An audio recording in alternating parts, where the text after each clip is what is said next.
A service of KIBMradio.com, the Internet's home for an all old-time radio.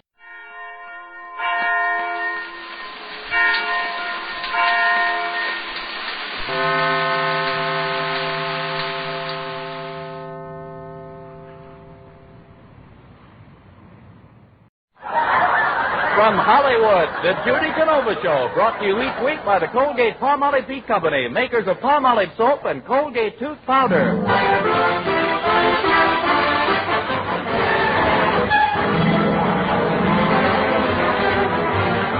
Palmolive soap, your beauty hope, and Colgate tooth powder for a breath that's sweet present the Judy Canova Show. With Mel Blanc, Ruby Dandridge, Verna Felton, Joe Kearns, the Sportsman, Opie Cates and his orchestra, and starring Judy Canova.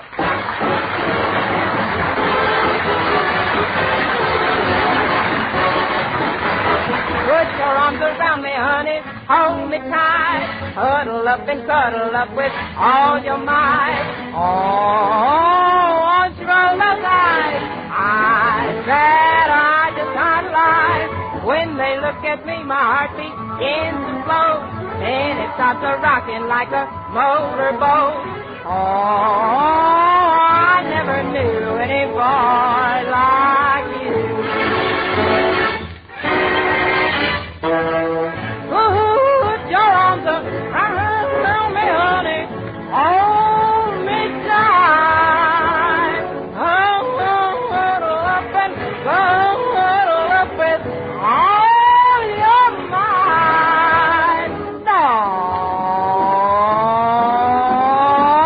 Won't you roll those eyes?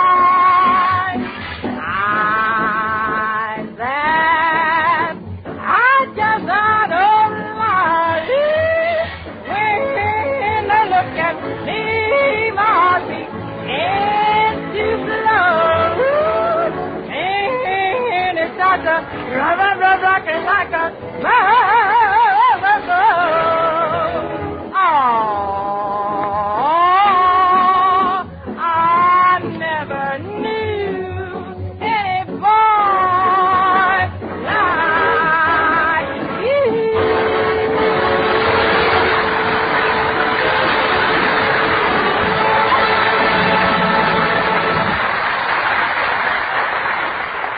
Well, Judy hasn't had any mail from back home in Cactus Junction lately, so we find her today impatiently awaiting the arrival of the postman. Oh, here's the mailman now, Geranium. Howdy, Mr. Flower Bottle. Oh, good morning, Miss Canova. Here's your mail. Thank you. Lovely day, ain't it? Oh, what's lovely about it? Nothing to do but walk, walk, walk. Been doing it for 20 years. I hate walking. Well, if you hate walking, why have you been a postman for 20 years? Oh, I just love to blow whistles.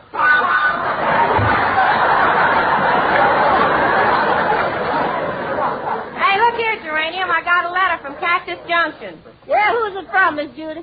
It's from my cousin Belle. Cousin Belle? Yeah, we call her Liberty. She's about half cracked.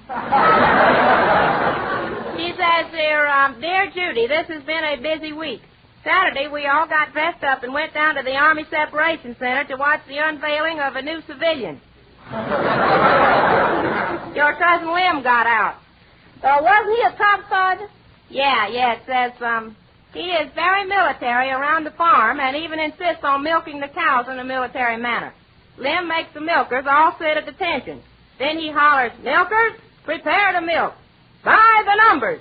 1, 2, 3, 4. 1, 2, 3, 4.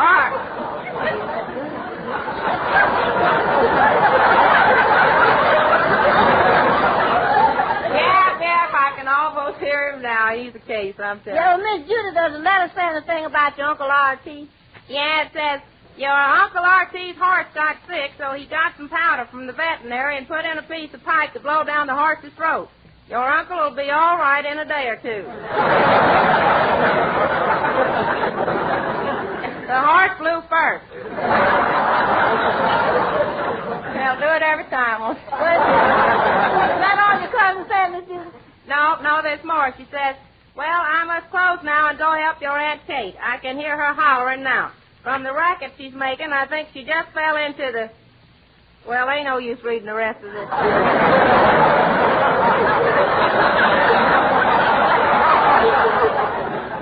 Yeah, those silos are treacherous. They'll get you. Oh, here's a P.S. Says your old boyfriend Roger will soon be out of the Army and back playing football. He'll be in Hollywood to play in the All-Star game. He says he wants to see all the sights, so naturally he'll call on you first.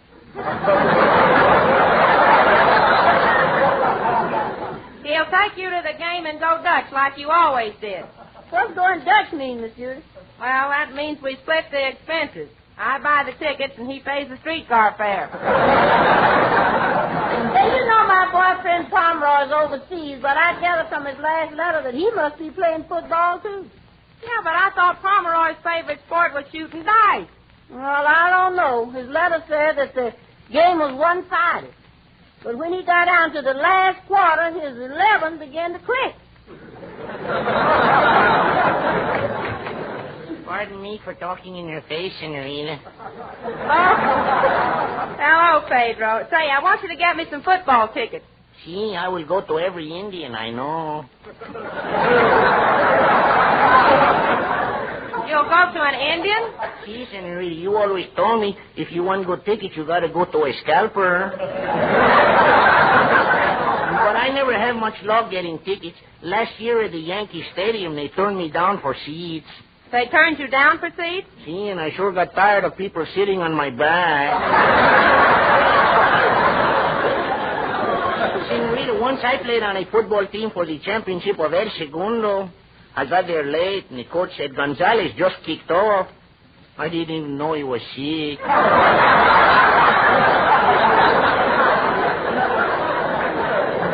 That must have been an awful terrible shock, Pedro. Senorita, that was the time I finished the game in 1 minute. You did? See, the coach was all excited. He rushed into the shower room and he hollered, Pedro, put on your helmet and get out on that field. So I did. And that finished the game? Gee, how did I know he meant put on a uniform, too? Oh,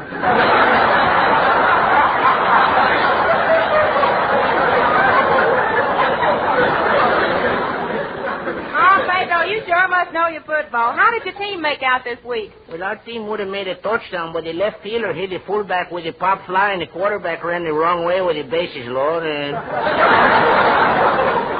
The bases were loaded? Now, how could that happen? The quarterback was loaded, too.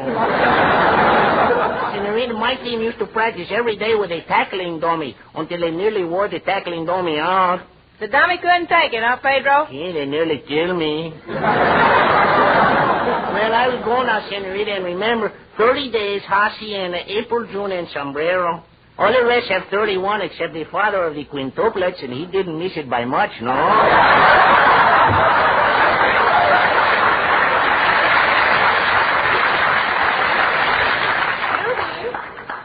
Who is this football player, Roger? Did he play college football? Oh, yeah, he was a substitute for Cactus Junction Normal. Oh, he was a normal sub. No, he was subnormal.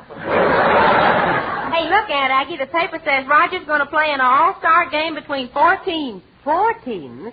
Yep. The Pennsylvania Potatoes and the Florida Flounders are playing the Oregon Onions and the California Clams. Where are they playing? In the Chowder Bowl.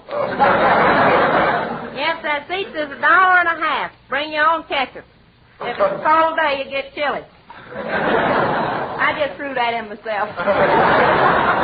Just rolled it out. Judy, do you think Roger will be the star of the game?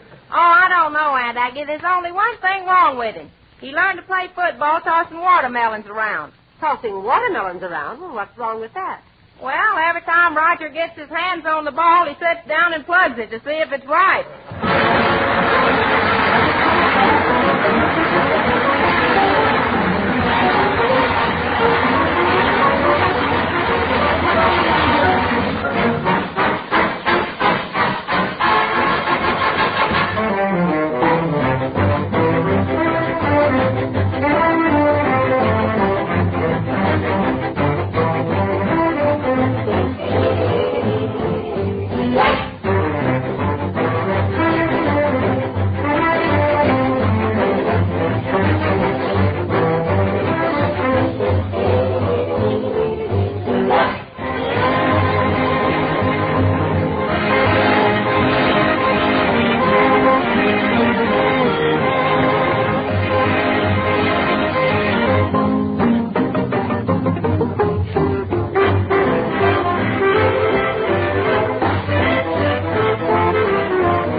Casey Cates is clarinet in his orchestra playing Atchison, Topeka, and Santa Fe.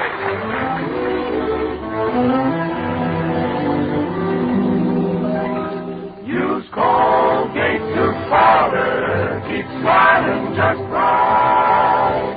Use it each morning and use it each night.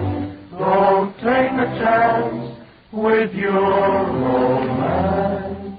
Use Colgate tooth powder. Young man, remember this message from Colgate Tooth Powder. Even your own wife will disapprove if unpleasing breath catches up with you. Yes, that little breath of trouble, I mean unpleasing breath, certainly is a handicap, socially or in business. So ask yourself, could you be a victim? Has it marked you down? It's happened to thousands without their knowing. So just do this. Brush your teeth night and morning and before every date with Colgate Tooth Powder. For Colgate Tooth Powder cleans your breath as it cleans your teeth. Yes, scientific tests have definitely proved that in 7 cases out of 10, Colgate Tooth Powder instantly stops unpleasing breath that originates in the mouth. What's more, no dentifrice at any price cleans your teeth more quickly and thoroughly than Colgate Tooth Powder.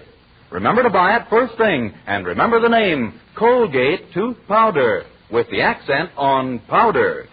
Don't take a chance with your romance.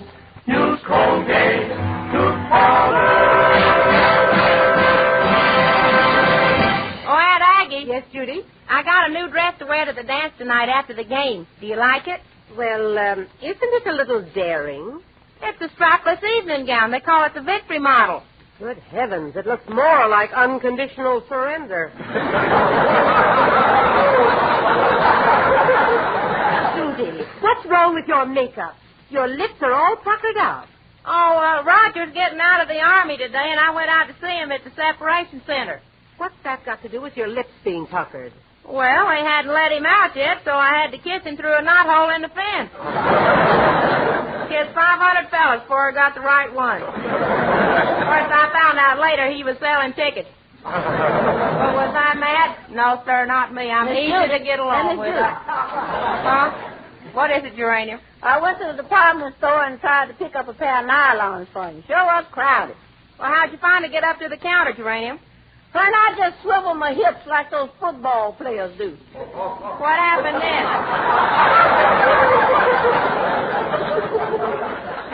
After you swiveled your hips, what happened then? I got penalized 5 yards for backpedaling motion.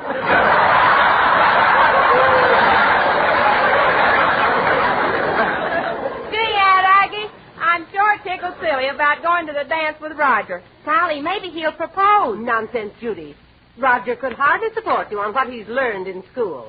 Well, I reckon you're right. You can't make a career out of necking. Of course, I'll tell you now, Roger's pretty smart. Yep, down on the farm, he was going to make a lot of money with rabbits. He started out with 2 rabbits. And at the end of a year, do you know how many rabbits he had? How many? 2. Only 2? But, Judy, he had 2 rabbits to start with. Yeah, he didn't know they were brothers.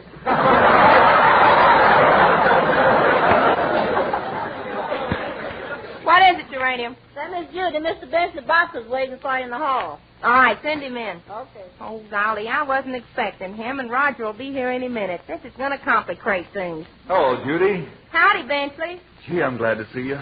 I was in such a hurry to get here that I forgot my wallet, I forgot my car keys, and I forgot my hat. Ah, Judy, you're so beautiful. You must have forgot your glasses, too. I said you must have forgot your glasses, too. Did you hear me? Judy, you're acting very strangely. What's wrong? Well, Benchley, I might as well tell you. I got a date with another feller. His name is Roger. He's my old flame. Your old flame? Somebody call me. Of course, the flame's a little burned out. Hello, Roger. Hello. Hey, Shorty, who's this guy? I'm Botsford. I was tapped at Yale. Skull and Bones, you know. Oh, I'm Roger. I was tapped, too. Skull and Bones, old boy? No, drunk and disorderly.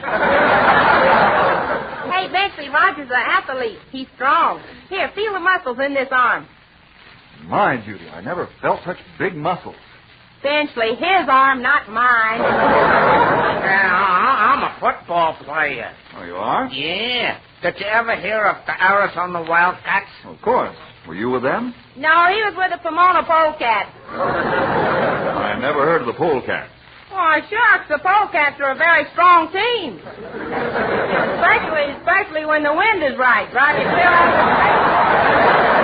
I was sitting out there and it drove me clear out there one day. Roger, pardon me, Roger, last New That's Year's, all right. didn't you fellas get a quite...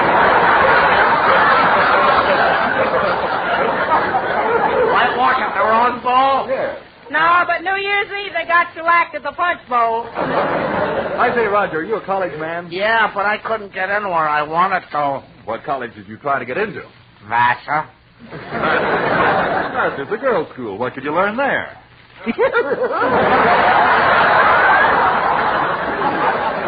I can learn to knit a sweater. Come on here, we better hurry, we'll miss the game. Oh, okay. Say, Roger, I want you to promise me one thing. Now, what's that? You remember the play that made you famous? You know, the hidden ball play? Yeah. Well, if you use it this afternoon, will you try and remember where you hid the ball?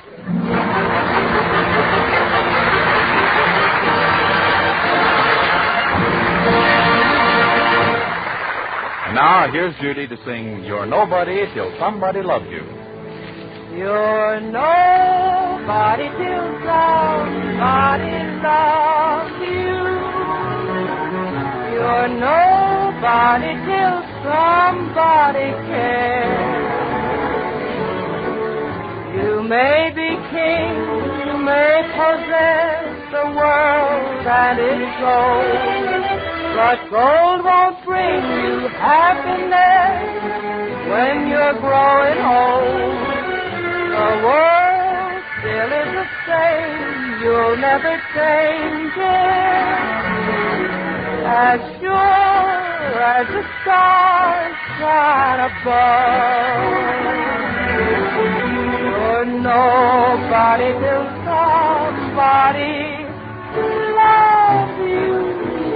So find yourself somebody to love. You're nobody till somebody loves you. You're nobody till somebody cares. You may be king, you may possess the world and its gold, but gold won't bring you happiness when you're growing old. The world still is the same, you'll never change it. As sure as the stars shine above, You're nobody till somebody loves you. So find yourself somebody to love.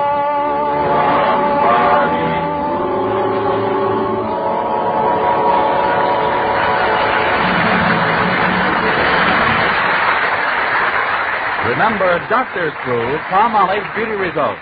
It's true, Doctors Prove Palmolive soap can bring 2 out of 3 women a more beautiful complexion in just 14 days. And this plan was tested on women with all types of skin. Even women with dry skin, oily skin, rough skin, women as old as 50, even women whose skin wasn't clear. Yes, 36 doctors, leading skin specialists, have proved the 14-day Palmolive plan improves all types of skin. Yes, brings fresher, brighter, younger-looking complexions. Start your 14-day Palmolive plan now. It's as simple as 1, 2, 3. Here's all you do. 1. Wash your face with Palmolive soap. 2. Then massage your face for 60 seconds with Palmolive soft, lovely lather. You see, 1 full minute of this cleansing massage brings your skin Palmolive's full, beautifying effect. 3. Then rinse. Do this just 3 times a day for 14 days. And that's all. Remember, doctors proved this beauty plan with Palmolive soap brought 2 out of 3 of all women tested a more beautiful complexion in just 14 days, no matter what beauty care they used before. So get Palmolive soap. See what Palmolive can do for your own complexion in only 14 days. And for tub or shower, for loveliness all over, get the new big, thrifty, bath-size Palmolive.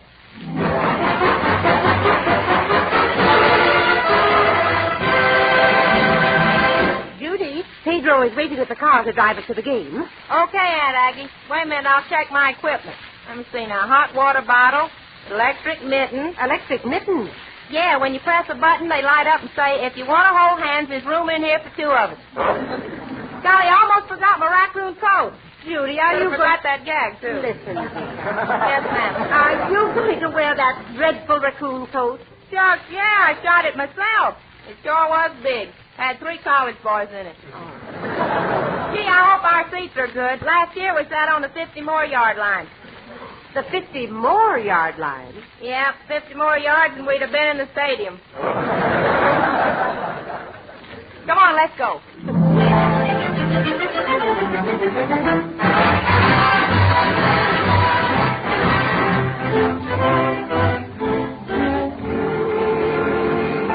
Judy, this must be the wrong place. There's no football game here. Pedro, are you sure you drove to the right place? See, Senorita, this is the Hollywood Bowl. But, Pedro, I told you the Chowder Bowl. Well, Senorita, the out-of-town drivers got me all mixed up in traffic. Now, Pedro, how can the out-of-town drivers mix you up? Well, Senorita, they signal that they are going to make a right turn, and then they make it.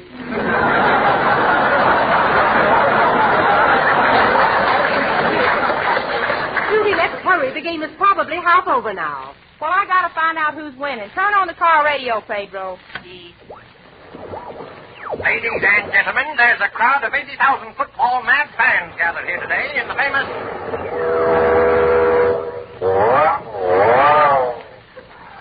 I wonder what that whistling's for. We must be coming to another station. Ladies and gentlemen, I'm broadcasting from the top row of the Chowder Bowl in Los Angeles. I'd like to be able to tell you it's a beautiful sunshiny day here in California, but as a matter of fact...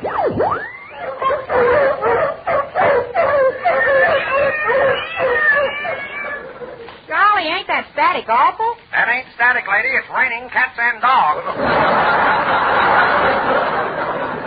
Raining? Well, that's funny. This morning the weatherman said it was going to be a clear day today. Oh, don't mind him. He's new out here. Oh, golly, I lost that station. Here, I'll try 1460. No, try 1470. Is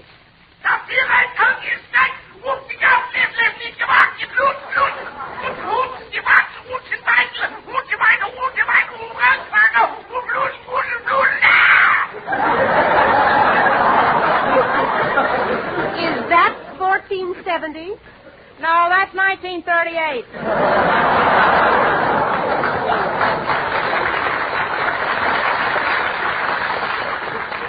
Maybe I better go back to that other station. Ladies and gentlemen, the teams are lined up on the 2-yard line.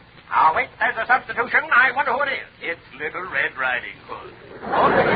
My crumpers crinkled crackle. Oh, Aunt Aggie, I've got 2 stations at once. Yesterday, you remember, Little Red Riding Hood had her market basket filled with groceries. She was walking through the woods to Grandma's house when the wolf saw her, and she was tackled and thrown for a loss. Well, it looks like they're going to have to punt. Yes, Roger gets the ball and kicks Little Red Riding Hood all the way to Grandma's house. Her basket is just full of cookies. She has onions, garlic, Limburger cheese. And the quarterback is putting on his nose guard. Ain't this awful, Aunt Aggie? But the wolf had followed Little Red Riding Hood, and he was very disturbed because he was trapped trying to run around his own end. On that play, Brzezinski took out Kibalewski, Huppenheim took out Kruperdunk, Friedenbach took out Brogowski, and Grandma took out her teeth. She was getting ready for bed. But the wolf sneaked in, and he grabbed her in his big, strong paws and was penalized for holding. Golly, I wonder what the score is. With those who know cookies best, it's Cruppers, 2-1. Just a few more seconds to play. Looks like we won't have time for Grandma to kick off. Hey, wait a minute. That's my part. Oh, I'm sorry, old man. Well, time is running out. The hands on the clock show only 1 second left to play, and... Judy, is that the gun ending the game? No, that was the tube ending the radio.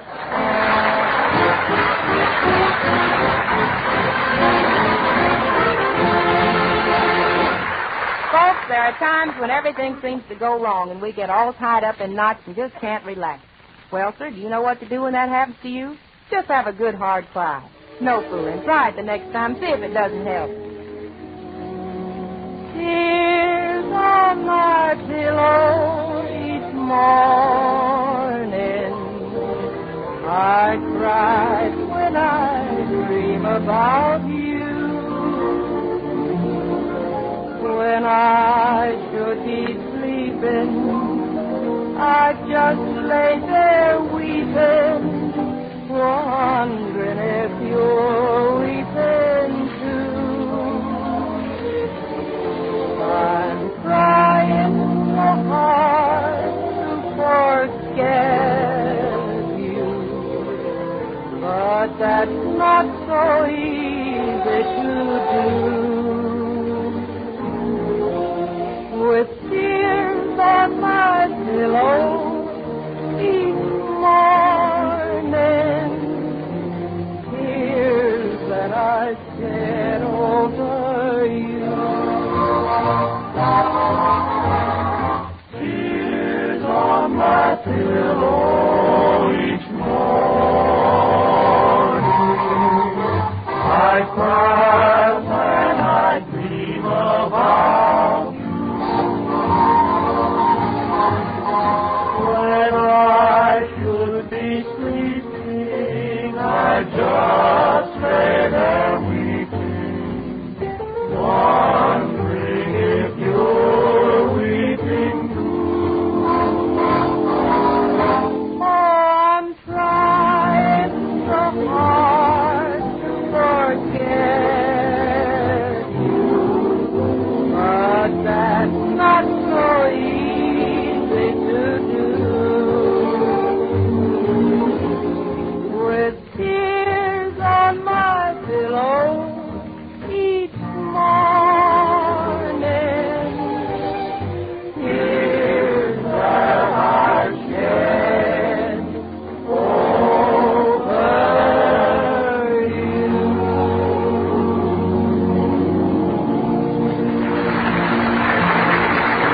This is Vern Smith asking you to follow the 14-day Palmolive plan for a lovelier complexion, and don't take a chance with your romance. Use Colgate tooth powder night and morning and before every day. Here's good news. Ishka Bibble is back from the Army. Yes, after playing hooky with Uncle Sam from Kay Kaiser's College of Musical Knowledge, he's crazier than ever with more goofy poems and real fun. So tune in the Old Professor's classes next Wednesday night on this network. Enjoy Kay Kaiser's musical capers and laugh with Ishka Bibble. Remember, it's an hour of fun for everyone when Ishka Bibble, your favorite comedian, swaps gags with the Old Professor every Wednesday night on Kaiser's College of Musical Knowledge. Now, here's Judy. Folks, it was awfully nice being with you tonight, and I hope we'll all be together again next Saturday night. In the meantime, please don't forget the two products that bring us together each week, Palmolive soap and Colgate tooth powder, the bestest in the world. This is Judy Canova from Hollywood saying good night. The Judy Canova Show is written by Fred Cox and Henry Hoople. This is the National Broadcasting Company.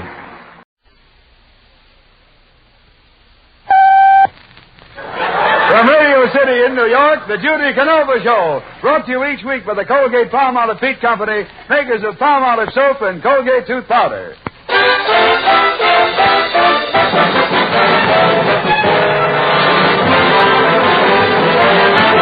Palmolive soap, your beauty, hope, and Colgate tooth powder for a breath that's sweet present the Judy Canova Show with Mel Blanc, Ruby Dandridge, Joe Kearns, Richard Coogan, Minerva Pius, Ernie Fiorito and his orchestra, and starring Judy Canova.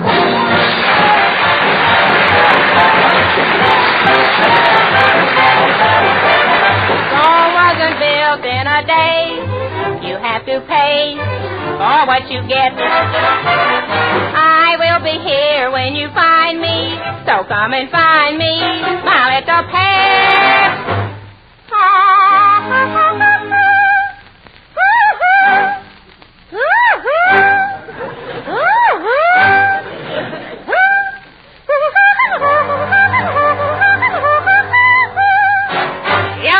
Yodelay-ho, yodelay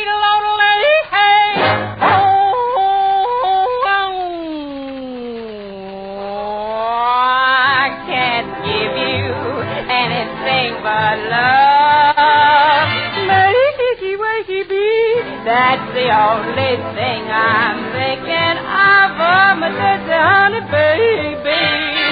Dream of while, scheme of while. You're sure to find, you're sure to find a happiness soul. And I guess all the things you've always thought, gee, you'd like to see. You're looking swell, baby. Diamond bracelets, Woolworth chestnuts, baby.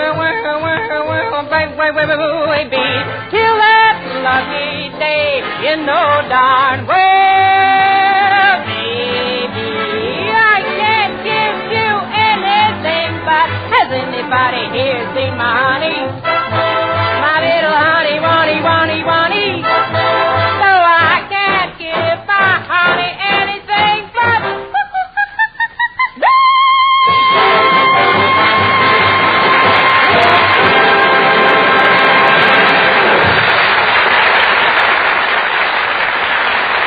Well, this week, Judy is in New York, but how she got here is a different story. As we look in on her now, she has just finished writing a letter to her Aunt Agatha. Say, Geranium. Yes, Miss Judy. I've just written a letter to Aunt Aggie telling her about our trip. I'll read it to you to see if I left anything out. Okay, honey. Says, Dear Aunt Aggie, just arrived from California. Travel first class. Gosh, them freight cars sure are stuffy. No kidding, we did all right, except when I first got to my car, I found a dog in my upper berth. So I says, Conductor, there's a dog in this upper berth. I can't understand it.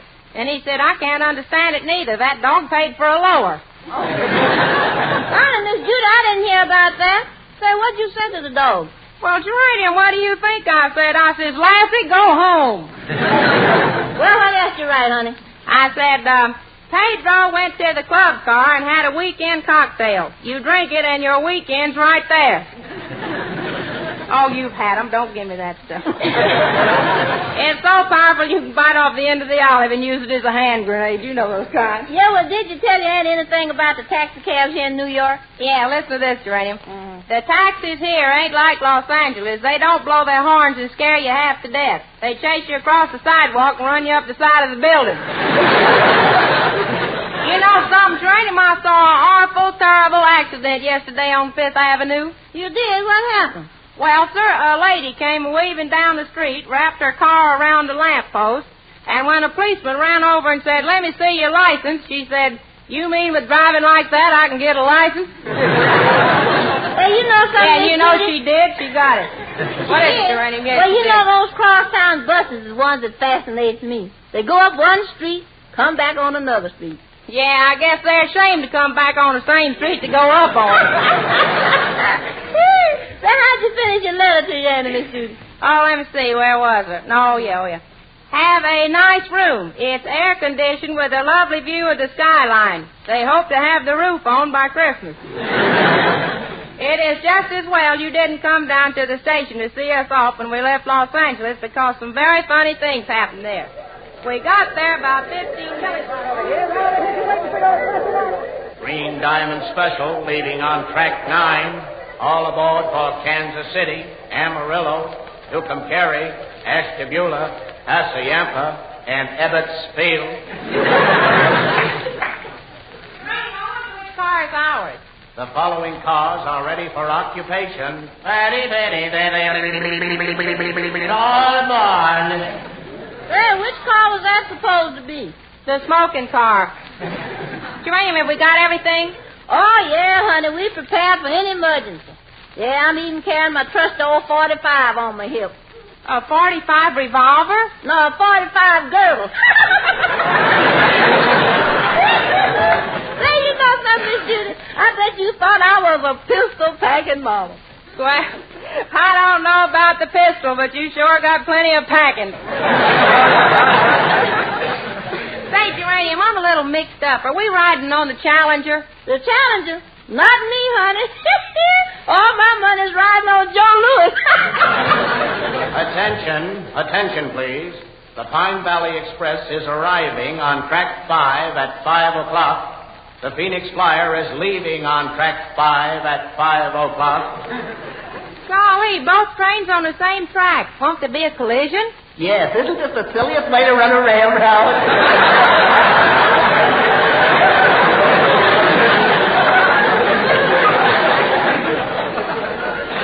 Gee, Geranium, look at all those servicemen.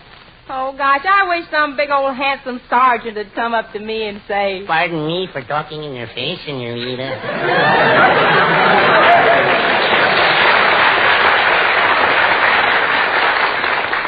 Pedro, where have you been with all our luggage? You're the sleepiest person I ever saw. Don't you ever do anything fast?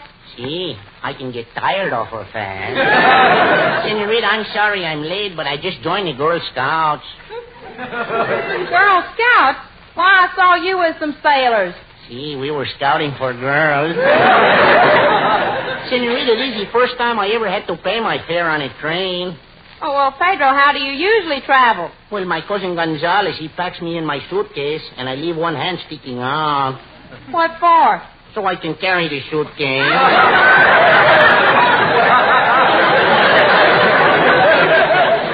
You know, something awful happened. A little animal got in my luggage. A little animal? See, the little punk, he got in my trunk. He spilled all my junk. So I gave him a clunk. Now I am sunk. Why? It was a skunk. Senorita, I have a poem for the new mayor when we get to New York. Well, how does it go, Pedro? There once was a man named O'Dwyer, a man who was a live wire. He's the man of the hour, but he's no little flower. He never runs out to a fire. Pedro, you know something? If you recite that poem, the mayor's liable to give us the key to the city. And then change all the locks. Well, here's our train. Let's get on and find our seats. Hurry up, folks. This train goes to New York in 15 minutes.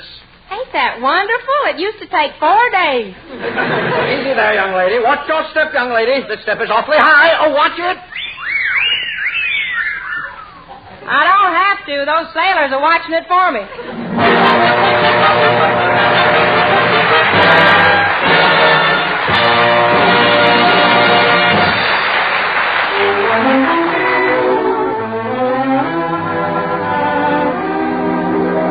Use Colgate tooth powder.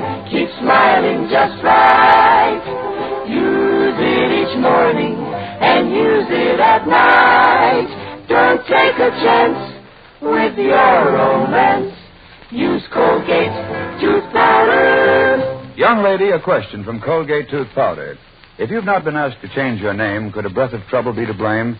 You know, that little breath of trouble, I mean unpleasing breath, can hamper your popularity, mark you down socially. It's happened to thousands without their knowing. So just do this. Brush your teeth night and morning and before every date with Colgate Tooth Powder.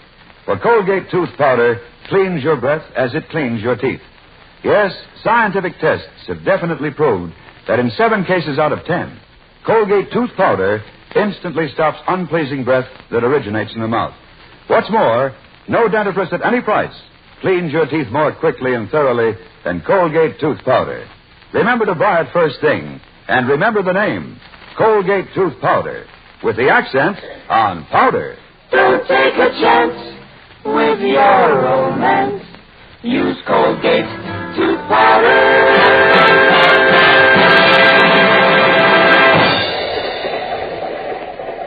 Well, Geranium, before you know it, we'll be in Chicago. Yeah, Miss Judy, it sure has been a nice trip. Get your box lunches here, folks. Get your box lunches here. Box lunch, folks. No, thanks. I just ate one of them box lunches. Get your bicarbonate of soda here, folks. Say, I wonder where Pedro is. Here I am, Senorita. I've been up for hours. I always get up at the crack of dawn. You do? See, and I stuff up the crack and go back to bed. But, Senorita, last night when the train stopped in Kansas City, the shades was up and I couldn't sleep a wink. Oh, Pedro, why didn't you pull the shades down? Well, I couldn't reach that far. They was across the street in the YWCA. Senorita, this morning I met a pretty girl in a club car. What was she like, Pedro? Describe her. Describe, Senorita? Yeah, well, I mean, was she tall? Was she short? What color were her eyes and so forth? Well, I don't know about her eyes and her face, but that Aunt so far. chewing gum. Candy peanuts chewing gum. Say, mister, what you got there? Sardine sandwiches. Yeah, 25 cents for the domestic and $1.25 for the imported sardines. What's the extra $1 for? The imported ones come from Sweden. Well, give me the domestic ones. I ain't gonna pay no sardines fare across the ocean. Let them swim across. You know, I packed a lunch of ham and Limburger sandwiches myself, but I had to throw it away. Yeah, why? Well, the ham might have made it to Chicago, but the Limburger should have got off at Pasadena. And that joke should have got off at Glendale. I should have got off before I got... Uh-oh, here comes that fellow who got on at Kansas City. I wonder what he wants. Hello there, girlie. Just saw you talking to the candy butcher. You like men, I gather. Shucks, I like men anybody gathers. Say, mind if I sit down here? Well, now, I don't know. Thanks. I like to look at the scenery, but I forgot my glasses. Well, we're going through some pretty country. I'll point out the beauties to you. Oh, you don't have to point, sister. When I see one, I'll just whistle. Yee-hoo! Ain't that a Jim Dandy? You tell him, tissue paper, you're terrible. Say, my name is Roscoe Wordle. I'm a traveling salesman. I got a line of fancy notions. Well, you better change your line, mister. I got a notion that ain't going over so well. Say, ain't you kind of old to be flirting with a girl like me? Me, old? Well, I'm just sneaking up on 27. Well, you better turn around. You're sneaking up on it from the wrong direction. Say, tell me something. Are you married? You tell him, Chimney, I don't smoke. Oh, that's a killer. Yep, I'm married to the finest little woman you ever saw. Here's a picture of her. Say, she is mighty pretty. You tell him, typewriter head, your neck's Underwood. Woohoo! I'm loaded tonight. Why, my little woman took first prize in the beauty contest back home. She took first prize? You bet. But they made her put it back. Ain't that a piece of Reno? I guess it ain't. Yes, sure. You know, she's the finest little woman that ever lived. She sure broke me up when she ran away with my best friend. Now, who is your best friend? Whoever she ran away with. That ain't so bad. Well, so long, girlie.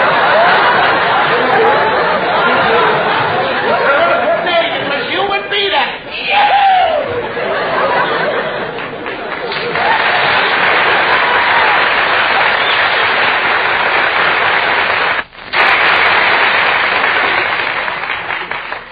Golly, that feller's mother must have been scared by can you top this? If you want to get something to eat, you better get into the dining car. That's right, Geranium. I'll go in for lunch right now.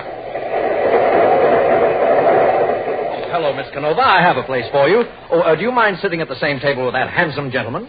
Well, I don't know, Stewart. That handsome gentleman is annoying me. Why, Miss Canova, he hasn't even looked at you. I know. That's what's annoying me. Howdy, mister. Oh, how do you do? Well, won't you sit down? Thanks. Nice day, ain't it? Yes. Pretty scenery, ain't it? Yes. Kind of cold back here, too, ain't it? Yes. Golly, give this fella a little encouragement, he'll talk an arm off you. Say, mister, ain't you even going to talk to me? Oh, I'm sorry. I was preoccupied. Have you heard the rumors? What rumors? I heard we have a terrible washout on this road. Oh, shucks, I always look like this when asleep on buffet. Have you ever been east before? No, but my aunt is in politics in California, and I met some prominent New Yorkers. Yeah, Mr. Farley came up to my house, and Mr. Dewey came up to my ranch. How about LaGuardia? He came up to my knees. By the way, are you on a pleasure trip? I sure am. Boy, I'm going to New York to see the World's Fair. The World's Fair? Why, that ended 5 years ago. 5 years ago? Yes. Doggone that Pacific Coast time. It always keeps throwing me off.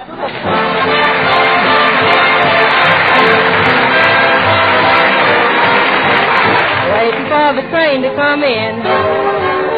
Waiting for my man to come home. I've counted every minute of each livelong day. Been so melancholy since he went away. I've shed 1,000,000 teardrops or more, waiting for the one I adore. I'm waiting in the depot by the railroad track, looking for the choo-choo train that brings him back. I'm waiting for my life to begin, waiting for the train to come in.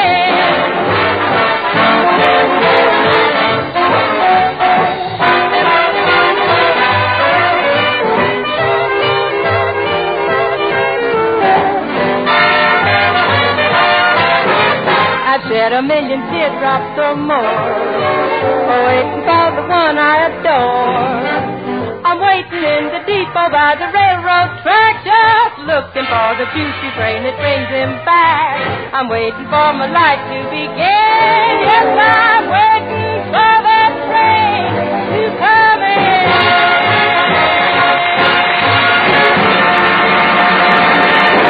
That was Judy Canova singing Waiting for the Train to Come In. Remember, doctors prove Palmolive's beauty results. It's true. Doctors prove Palmolive soap can bring 2 out of 3 women a more beautiful complexion in just 14 days. And this plan was tested on women with all types of skin. Even women with dry skin, oily skin, rough skin, women as old as 50, even women whose skin wasn't clear. Yes, 36 doctors, leading skin specialists, have proved the 14-day Palmolive plan improves all types of skin. Yes, brings fresher, brighter, younger-looking complexions. Start your 14-day Palmolive plan now. It's as simple as 1, 2, 3. Here's all you do. 1. Wash your face with Palmolive soap. 2. Then massage your face for 60 seconds with Palmolive's soft, lovely lather. You see, 1 full minute of this cleansing massage brings your skin Palmolive's full beautifying effect. 3. Then rinse. Do this just 3 times a day for 14 days. And that's all. Remember, doctors proved this beauty plan with Palmolive soap. Brought 2 out of 3 of all women tested a more beautiful complexion in just 14 days, no matter what beauty care they used before. So get Palmolive soap. See what Palmolive can do for your own complexion in only 14 days. And for tub or shower, for loveliness all over, get the new, big, thrifty, bath-size Palmolive.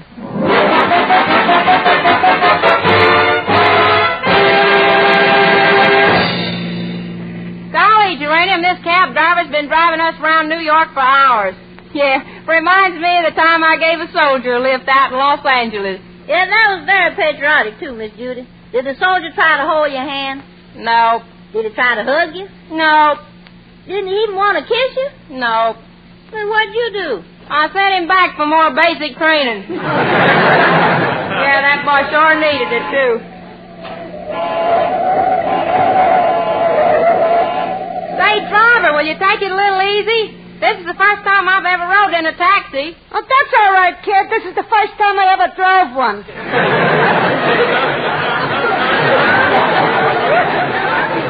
Say, this sure is a funny-looking cab.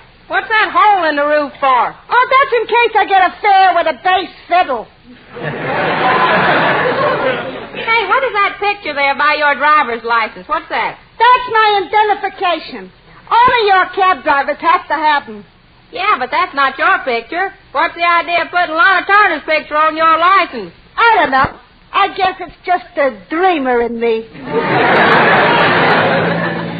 Well, here we are, Geranium.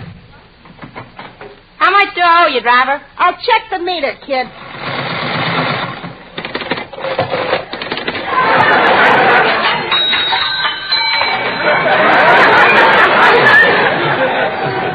Well, kid, including tax, that'll be roughly $37.50.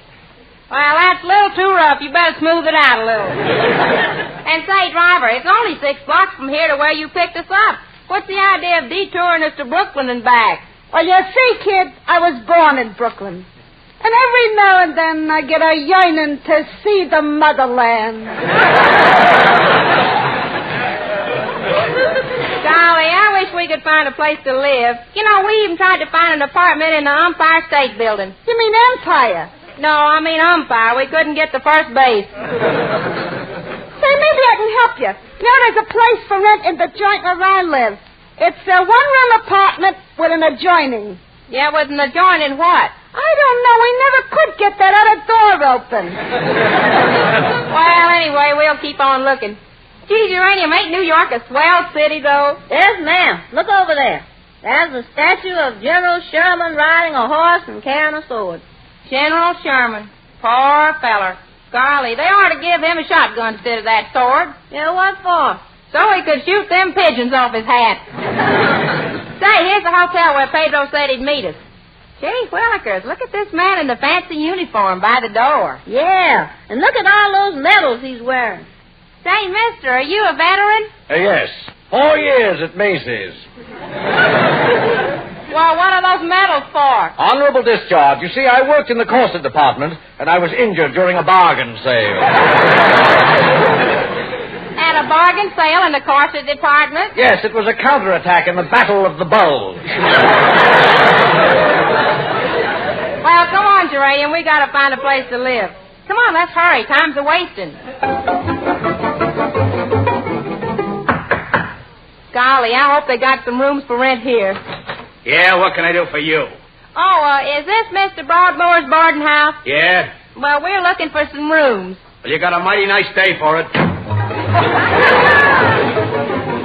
I'm sorry, Miss Canova, we have no vacancies in this part of the hotel, but we have 3 lovely rooms in the annex. Oh, good. I'll take them. Where is the annex? In Pittsburgh.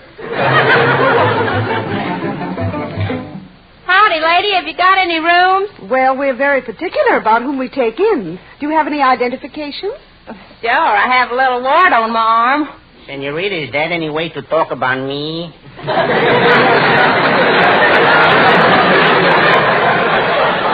Well, listen here now. How about the food? Is that any good? Young lady, our cuisine is superb. Yeah, I know that, but is the food any good? Our food is famous. Every day we serve two-way meatballs.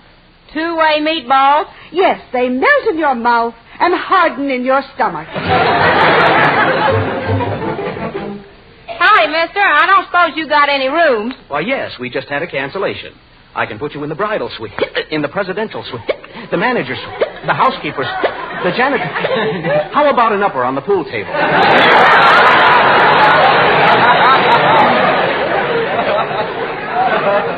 Gee, I'm sure sorry you ain't got no rooms. This lobby sure is beautiful. Especially that white wallpaper with them pretty red blotches on it. That's pretty. Oh, yes, we're very proud of that white wallpaper with the lovely red pattern. It was designed by an expert from Good housekeeping. He was an interior decorator. He was a well-known a paper hanger. Forget it. We threw a ripe tomato in the electric fan.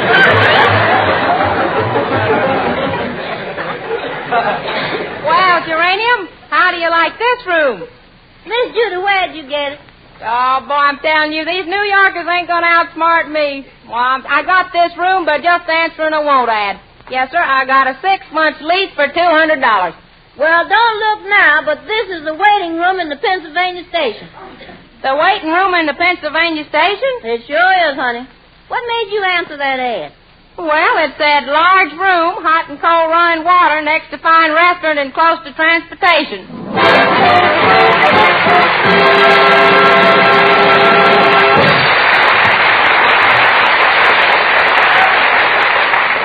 Folks, thousands of married men in the armed forces have become fathers while they were overseas, and they're coming home now to the greatest thrill they've ever known, the thrill of seeing their babies for the first time. So tonight, I'd like to sing a song especially for them.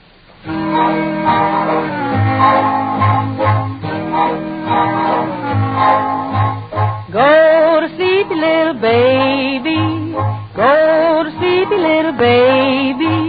When you wake, you patty cake and ride a shiny little pony.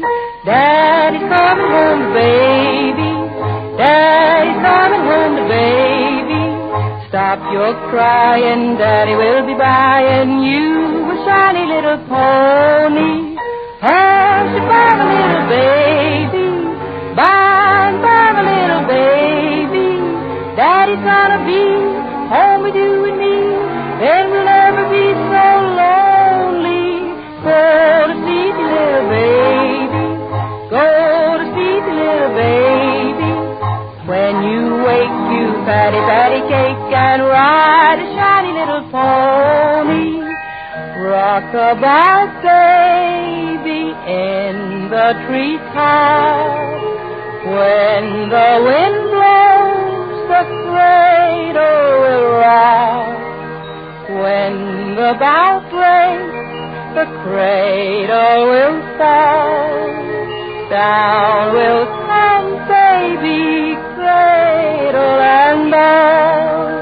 Hush about a little baby, bye bye little baby, Daddy's gonna be home with you and me, then we'll never be so lonely. Oh, go to sleep, little baby, go to sleep, little baby. When you wake, you patty, patty cake and ride a shiny little pony. Go to sleep, little baby, go to sleep, little baby. When you wake, you patty, patty cake and ride a shiny little pony.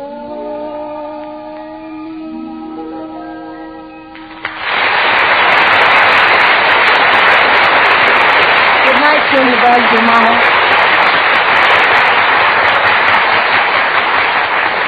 This is Tom Shirley asking you to follow the 14-day palm olive plan for a lovelier complexion and don't take a chance with your romance. Use Colgate tooth powder night and morning and before every date.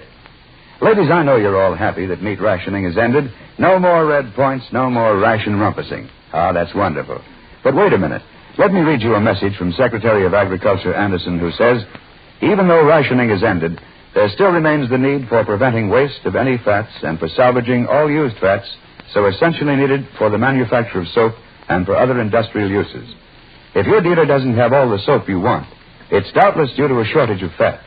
So here's your big chance to hasten supplies of soap, save and sell all the waste cooking fats you can. Remember, where there's fat, there's soap. Your butcher will still pay you 4 cents a pound for used cooking fat. So fill a tin and turn it in. Now, here's Judy. Folks, it was awfully nice being with you tonight, and I hope we'll all be together again next Saturday night. In the meantime, please don't forget the 2 products that bring us together each week. Palmolive soap and Colgate tooth powder, the bestest in the world. This is Judy Canova from New York saying, good night, soldier, wherever you may be. My heart's lonely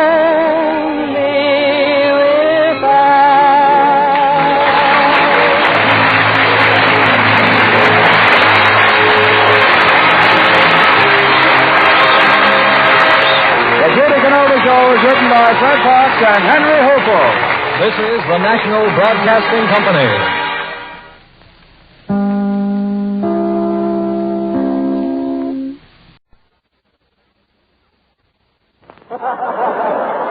From Hollywood, the Judy Canova Show, each week by the Colgate Palmolive Tea Company, makers of Palmolive soap and Colgate tooth powder.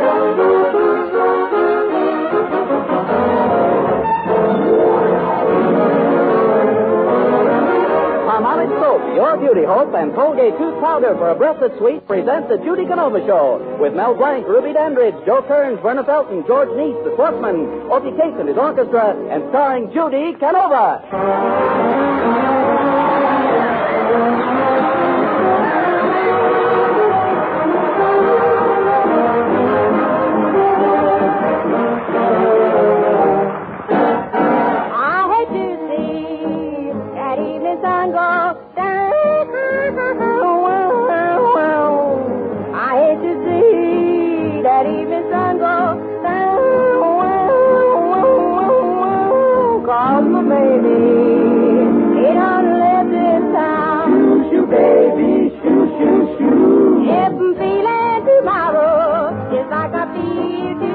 Tomorrow like you feel today. Feeling tomorrow just like I feel today. Just like you feel today.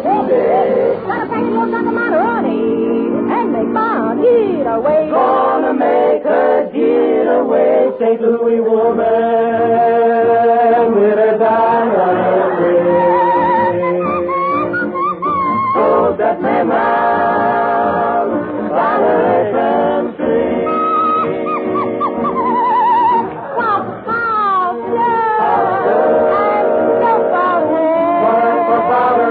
Store-bought hair. That old man of mine. That old man, he wouldn't go nowhere.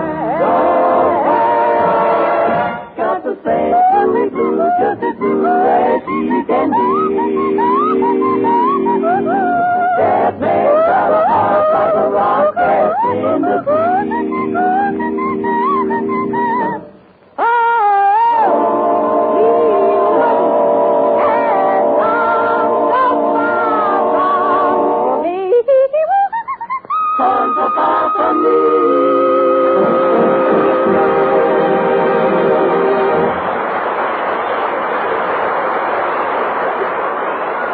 Judy has returned to Hollywood from her New York trip, and she and Aunt Agatha have been arranging an old-fashioned Christmas party for some of their exclusive Brentwood society friends. Well, Judy, since you went away to New York, a lot of water has gone under the bridge. Yep, and from the looks of the weather today, lots of bridges will be going under the water. Judy, dear, I'm concerned. It's getting late, and not one of our guests has arrived. Well, maybe they thought we wasn't swell enough for 'em, Aunt Aggie. Do you suppose my bad etiquette scared them folks away? It's possible, Judy. After all, at the Dubrock party, you did eat your clam chowder through a veil. Can I help it? I like the soup part, but I wanted to strain out the clams. I gotta get me a finer veil. 3 of the little ones slipped through the dragnet. Yes, and at Mrs. Delbridge's Chinese dinner, you made an awful spectacle of yourself using those chopsticks. Well, I'll tell you, I didn't know what them chopsticks was for, and when the spaghetti came along, I knitted myself 3 pairs of socks. And the pity of it all, I ain't never worn none of them yet. The pity of it all. It's a plumb waste. Judy, what a pity. But it's a pity. Yes, dear, but I can't understand why the guests aren't arriving for our old-fashioned Christmas party. Mrs. Frost? Yes? Miss Canova? Uh-huh. I am Mrs. Van der Peister's butler. She expresses deep regret that she is unable to attend your old-fashioned party. One more would be too much. One more party? No, one more old-fashioned. My, he sounds very British. I wonder where she got him. Lynn-Lee. Well, anyway, even if Mrs. Van der Peister doesn't come, I'm still counting on Mrs. Ambrose, Mrs. Dubrock, and Miss Otis. Mrs. Frost? Yes? Miss Otis regrets. Oh, Judy, listen. The Christmas carolers. Let's open the window so we can hear them better. It's so beautiful. Frankie's store, Johnny's store, bargains by the batch. Today we'll have our fire sale if we can find a match.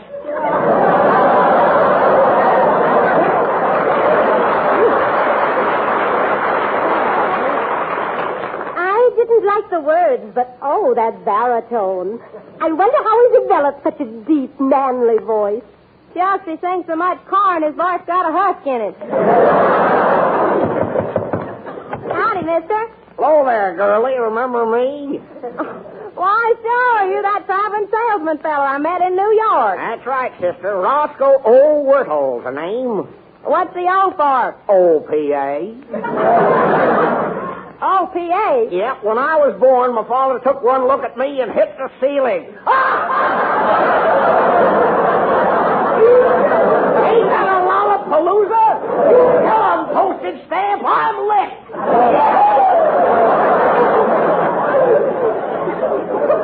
Say, Yeah? what are you selling this time? Well, I'm still selling Christmas cards, 5 and 10 cents a card. What's the difference? The 10-cent ones fit the envelope. Well, Wells Fargo, I can't express myself. Yeah, I guess it is. Have you sold any cards yet, mister? Yes, sirree. Sis, I sold some to the head keeper of the zoo. You know, they're having trouble up at the zoo. All the elephants are on a strike. Why are the elephants on strike? They're tired of working for peanuts. Ain't that a whizaroo, though? Hey, you know, that's my father's favorite joke. You know, my father started life as a barefoot boy. Shucks, come to think of it, I wasn't born with shoes on neither. No, girlie, I mean, he was a self-made man. Why, do you know what my father was getting when I was born? Nope, I bet he didn't either. That really was a killer, sis. Here, now, don't be too hard on me, girl. Remember what the little kitten said as she was watching the tennis matches. Take it easy, boys. My old man's in the racket. Well, so long, girlie. I gotta make a noise like a handkerchief and blow. That fella must have been scared by the smiling Irishman. Golly, ain't our Christmas trees pretty, Aunt Aggie? Yes, it'll brighten up the party beautifully. You know, Christmas trees are scarce back in Cactus Junction. That's when Uncle Evergreen come in handy. Uncle Evergreen? Why did they call him that? Well, during the Christmas holidays, they stood him up in a corner and he stayed lit for a week.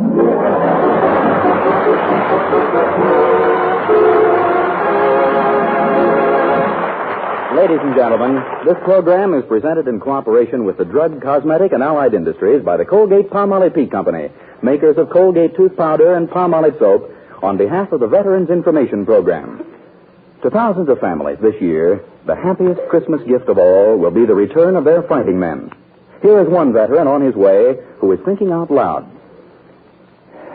Gosh, I can't believe it. I'm going to be home for Christmas. Home. I've been away 3 years. I feel kind of funny now that I'm so close. Me with a bum arm. I wrote Mary I don't want any fussing. She'll understand. I only hope she keeps that Gabby Dame's sister of hers out of the way. I can just hear her.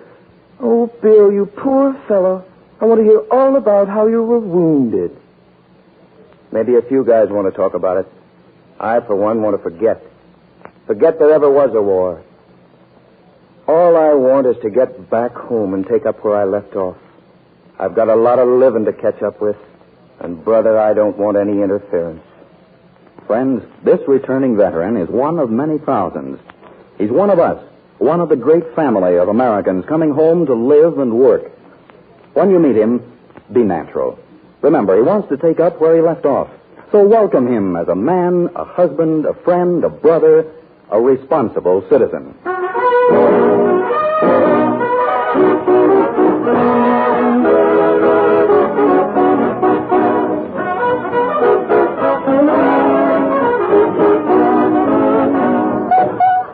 Opie Cates, his clarinet, and his orchestra playing the bugle call Rag.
Got back from overseas and landed in New York.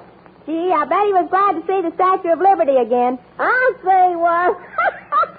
You know something? He looked up at that Statue of Liberty and said, "You don't have to carry that torch any longer, baby. I'm home."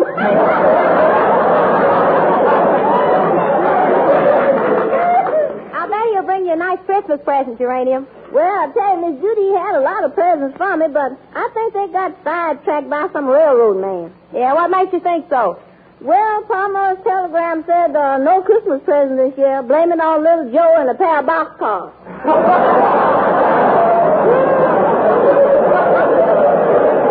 Uranium, is that the new dress you bought for his homecoming? Oh, yes, Miss Judy, ain't it something? Yeah, the salesman said I looked like I was poured into this dress. Yeah, you look like you poured into it, all right, only you forgot to say when. Or at least, whoa, you could have said whoa. Oh, yeah. You know, you ain't exactly skin and bones, Uranium. To look at you, nobody'd ever know there's 239 bones in the human body. 239 bones? How'd they find that out? Well, they probably took Frank Sinatra and counted them out in the open. Oh. Oh, hello, Aunt Ag. Judy, do you know if your Uncle R.P.'s taking a bath? He said he was, Aunt Aggie. Why? Well, I just passed the bathroom door. The faucets were turned on, and I heard snoring. I'm afraid Uncle R.T. has fallen asleep in the bathtub with the water running. Well, don't worry. He always sleeps with his mouth open. Aunt Aggie, do you think our Christmas party will be a success? I hope so. Of course, it won't be the sort of Christmas you're used to in Cactus Junction. Oh, yeah, I know that, Aunt Aggie. Nothing could compare to Cactus Junction, you know. Really? Well, what was so different about Christmas at Cactus Junction? Well, for one thing, my Uncle George always brought over a gallon of MMSDS. Gracious. What is MMSDS? Missouri Mule Slow Death Special. It's mixed in 4 parts. 1 part corn, 1 part vodka, and 1 part gin. That's only 3 parts. What about the 4th part? Oh, that's the part that goes numb when you drink it. Out the presents. But, giving out the presents was the most fun. I'll never forget the look in Granny's eyes the year I gave her that chandelier to wear around her neck. Chandelier, Susan? You mean lavalier? No, I mean chandelier. Grandma liked to read in bed. Well, I was just thinking, She Judy. did.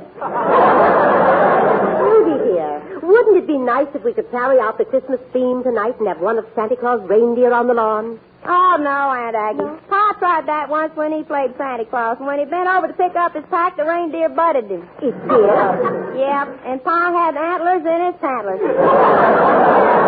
Say, Aunt Aggie, are we going to have mistletoe tonight? Well, yes. But I'm afraid that kissing under the mistletoe isn't what it used to be. Where are the old-fashioned girls who used to faint when a man kissed them? Shucks, where's the old-fashioned men who used to make a girl faint? Well, what about the men in New York, Judy? Didn't you like Ronald Belmont? Yeah, but he was sort of kind of conceited. Well, do you prefer conceited men or the other kind? What other kind? Well, I'll tell you, Ronald was okay, but he was a fox. A fox? Yeah, that's a wolf that brings flowers. Well, Judy, someday you'll find the right man. You know, every girl has natural endowment. Look at Betty Grable. What did she do with what she had? I ask you, what did she do with it? I don't know, but if you find it, can I have some? Pardon me for talking in your face, Senorita. Oh, hello, Pedro. Say, you look awful. Where have you been? Well, Senorita, me and Gonzales spent Saturday and Sunday in Azusa looking for the lost weekend. But, Pedro, why were you in Azusa? Well, Senorita, that is the first place a weekend would go to lose its hair. Pedro, you really look terrible. You need a shave. Well, it's this Pacific Coast time. It gets me all mixed up. It does? See, I get 5 o'clock shadow 3 hours early.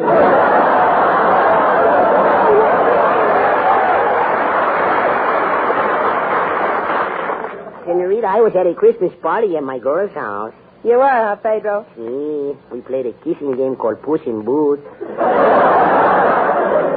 Yeah, but her father always spoils it.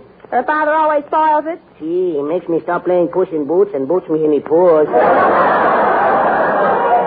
Senorita, at the Christmas dinner, my girl would sneak me a kiss. She would? See, we had tomato soup and a kiss, then avocado salad and a kiss, then roast beef and a kiss, and every kiss made me feel a year younger. What'd you have for dessert? Melon's baby food. Well, I will be going now, Senorita, and remember, 30 days, Hacienda, April, June, and sombrero. All the rest have 31 except Tommy Manville, and he's getting close, no?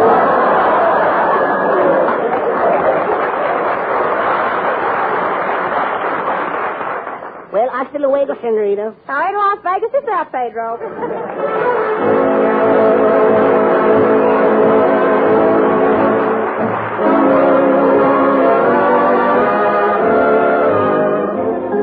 Just kiss me once and kiss me twice and kiss me once again. It's been a long, long time.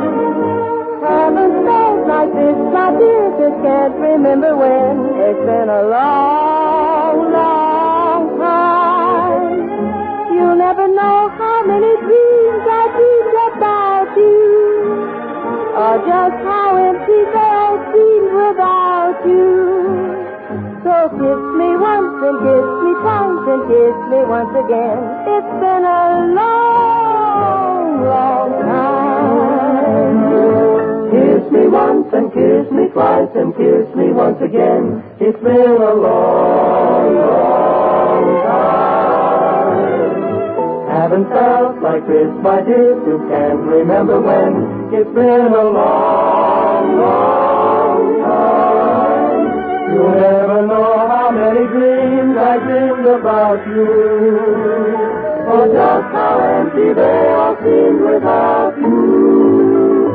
So kiss me once and kiss me twice and kiss me once again. It's been a long, long time. Now kiss me once and kiss me twice and kiss me once again. It's been a long, long time. Haven't felt like this, my dear, since can't remember when. It's been a long, long time. You'll never know how many dreams I dreamed about you. Oh, just how empty they all seem without you. So kiss me once and kiss me twice and kiss me once again. It's been a long, long, long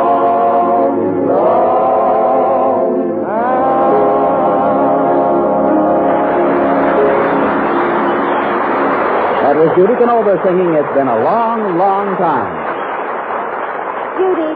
Judy, dear, it seems as if everything is going wrong. Yeah, Aggie, even my surprise didn't work out. What surprise? Well, I had it all arranged to have my Uncle R.T. dress up like Santa Claus and come down the chimney, and I ain't heard from him for 2 hours. Help, Dad-nabbit, help. I'm stuck in the chimney. No, Dad, Aggie, that's Uncle R.T. He's been reclassified 1A. What do you mean? He's called in the draft. How we get him out? Help! Help! Come on, Judy, we'll pull together. Let's concentrate on one big jerk. What's your language there, sister? All right, Aunt Aggie, here we go.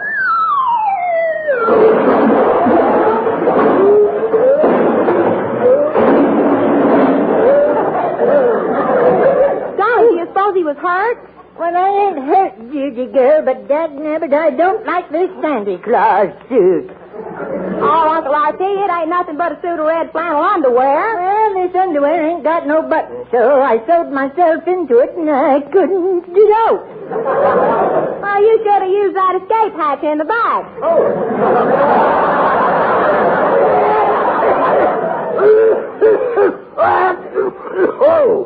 Oh, by duty, Daddy, I must have caught a chill. Guess I better take a nip of my cough medicine. Oh, I just happen to have it right here with me, too.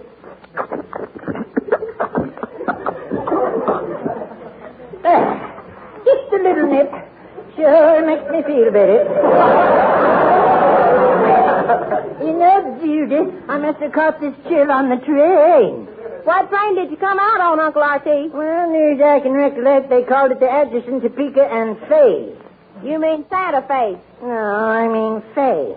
Santa's going to be busy till after Christmas. That's a joke, Judy. That's a joke. It is. I say that is. Well, never mind, Uncle R.T. I got a present for you. Do you like books? Books? Well, Judy girl, I reckon I do.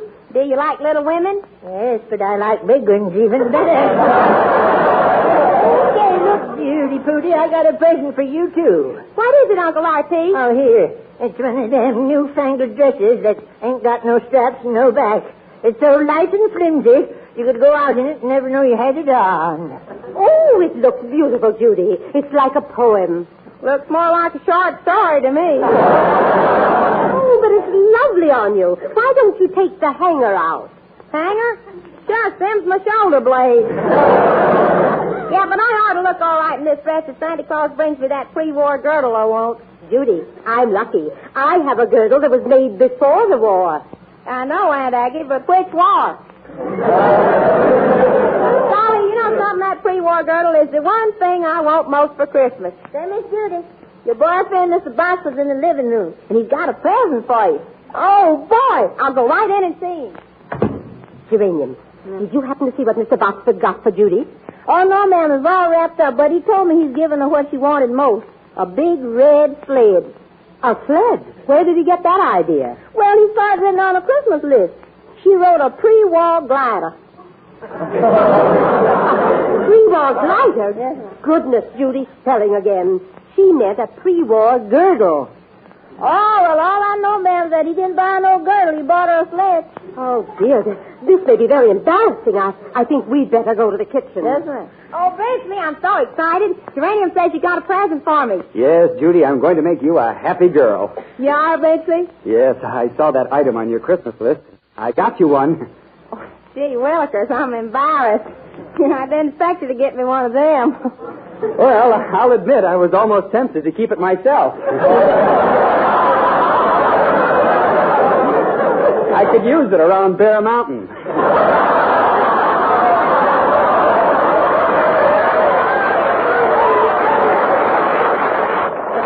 Judy, I got you one with steel runners. Steel runners? Shucks, I want one that's got some give to it. Now, what's the steel runners for? Well, to help hold the curves, of course. Beasley, how'd you know what size to get? Oh, don't worry. I tried it myself in the store. You know, I could just picture you on a cold morning, sliding it all over the place.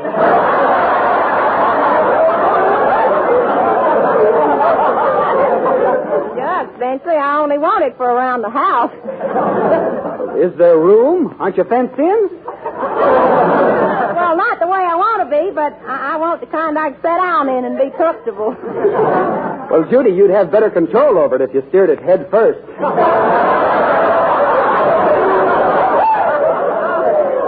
Don't worry, I can squirm into it from any position. Well, this one is a special job. There's room for 4. Room for 4? Well, maybe not. That might be stretching it a little. Well, if it's got that much stretch, I don't want it. Beasley, please don't think I'm fussy, but I know what I want. Women just don't like the kind that creeps. Oh, well, Judy, this one is streamlined. And if you want some real fun, just try hitching it on behind a milk truck. Beasley, I've heard enough. No man can talk like that to me. Goodbye. Judy, why did you send Benchley home? Why, Aunt Aggie, he insulted me. Yeah, he told me to hitch it on behind the milk truck, and I don't even get dressed with the shades up.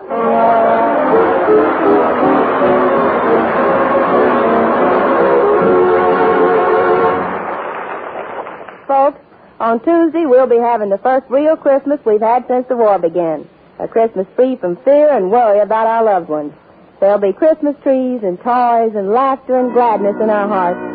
So tonight, I'd like to sing a little song called Christmas Candles that I think expresses the true spirit of Christmas. I see Christmas candles on a Christmas tree, and they light a lovely Yuletide reverie. In the candlelight so dim, we would sing a Christmas hymn as the church bells played a holy melody.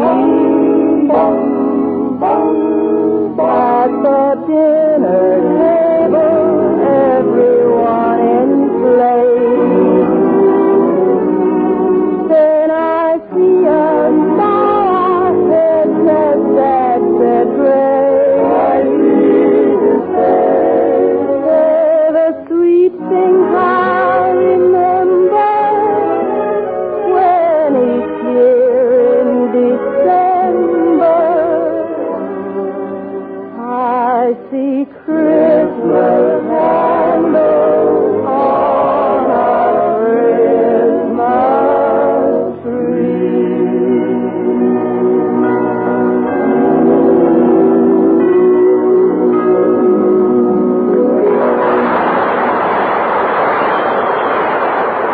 The This is Vern Smith asking you to follow the 14-day Palmolive plan for a lovelier complexion. And don't take a chance with your romance. Use Colgate tooth powder night and morning and before every date. Ladies and gentlemen, this message is especially for the families and friends of veterans. Naturally, there are no rules about how to treat a man who comes home from the war. Or rather, I should say there is the rule of common sense. Just be natural. This message was presented in cooperation with the drug, cosmetic, and allied industries of the Colgate-Palmolive Pink Company, makers of Colgate tooth powder and Palmolive soap, on behalf of the Veterans Information Program. Now, here's Judy. We're a little late, folks. Merry Christmas, everybody. This is the National Broadcasting Company.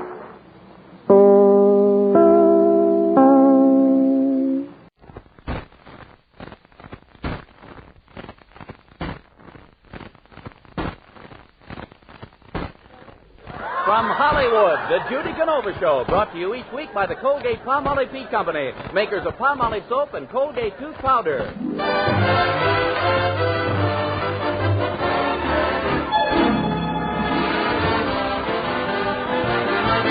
Palmolive soap, your beauty hope, and Colgate tooth powder for a breath that's sweet present the Judy Canova Show with Mel Blanc, Ruby Dandridge, Joe Kearns, Ruth Parrott, Sharon Douglas, the Sportsman, Charles Dant and his orchestra, and starring Judy Canova.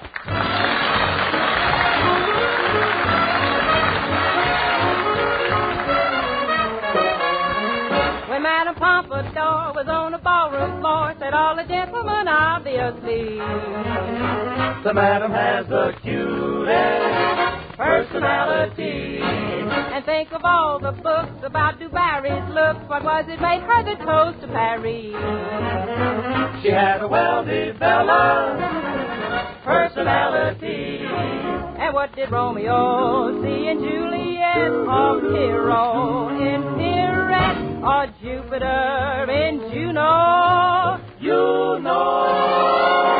And when Salome danced and had the boys entranced, no doubt it must have been easy to see that she knew how to use her personality. And what did Romeo see in Juliet, or Pierrot in Pierrette, or Jupiter in Juno?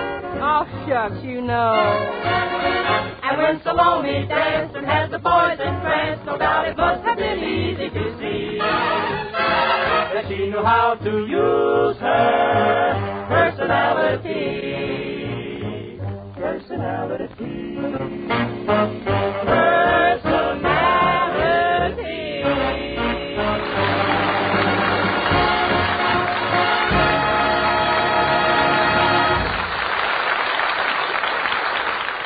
Well, it's a beautiful morning in Brentwood, and as our scene opens, Judy's just finishing her breakfast as Aunt Agatha joins her. What are you having for breakfast, Judy?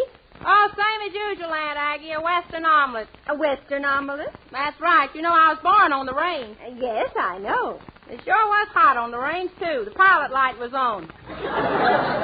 Geranium. Oh, Geranium. Yes, Miss Judy? Will you get me a piece of that whole wheat bread? Miss Judy, that ain't whole wheat. That's white bread. White bread? Yes, ma'am. I haven't dusted in here yet. Say, Geranium, can we have some mulligatawny soup for lunch? Mulligatawny soup? What's that, honey? Did you ever eat hash? Yes, ma'am. Well, it's the same thing, only looser. Oh. Anyhow, whatever we have for lunch, please don't make any more of those romance sandwiches. Romance sandwich? Well, what's that, Judy? That's 2 pieces of bread so stuck on each other, nothing can come between them. Here's the morning mail, Miss Judy. Oh, thank you, Geranium. Look here, Aunt Aggie, a letter from Cousin Flossie back home in Cactus Junction. Well, what does she have to say, Judy? Says here, Dear Judy, I would have written sooner, but we had some excitement around here. Remember our dog Molly? Well, she just had rabies. Gee, I bet they're cute. I sure hope she'll save one for me. I hope they're spotted. I like the polka dotted ones. Judy. Judy, that's rabies. That means the dog was mad. Oh, no wonder she is mad. That's the 4th litter she's had in a year. Hey, how do you like this, Aunt Aggie? Well, what's that, Judy? Flossie has learned how to knit sweaters with her feet. Why, that's impossible. No, it ain't. Says right here. Judy, 3 weeks ago I fell down and broke my foot. And already the bones are beginning to knit. Gee, I gotta turn on the radio and get the Happy Heakley Hour. Well, why do you want to hear the Happy Heakley Hour? Well, Flossie invited me to drive back home this spring. My old car will never make it, but Happy Heakley says anybody can get a new car. Listen. And now, ladies and gentlemen, the Happy Heakley Automobile Company brings you their golden-voiced quartet. Buy a car from Happy Heakley, a year to pay or even two. Make an even payment weekly. We'll break your arm unless you do.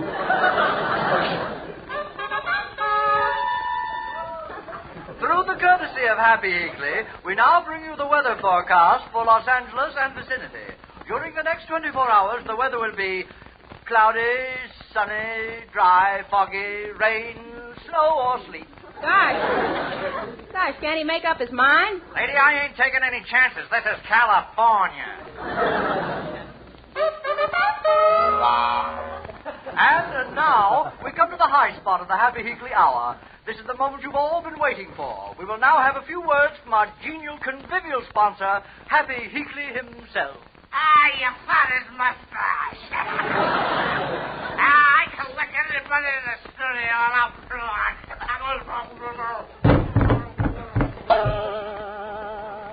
Thank you, Happy Heakley. Sounds like Heakley was a little too happy. And now, before we close, remember Heakley pays the full ceiling price for your old car. So tear off your ceiling and bring it in.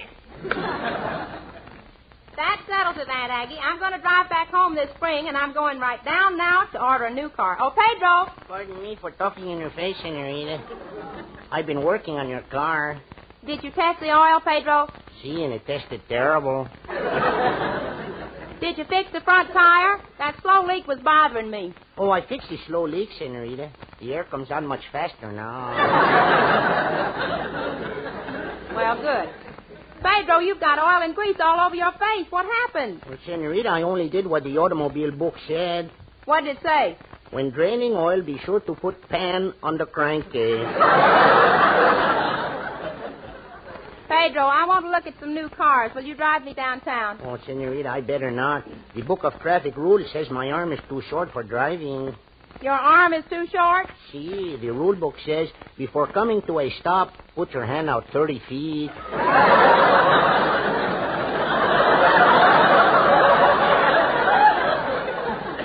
But, Pedro, you take your girl driving. Not lately, Senorita. I was at her house, and her father told me never to see her anymore. And when I left, he kicked me. Gee, I bet that broke your heart. Oh, Senorita, he never came near my heart. Well, what made her father mad, Pedro? Well, Senorita, that night when I brought her home late, we climbed the stairs to the porch and opened the front door, tiptoed into the living room and sat on the sofa alone. And then I turned out all the lights.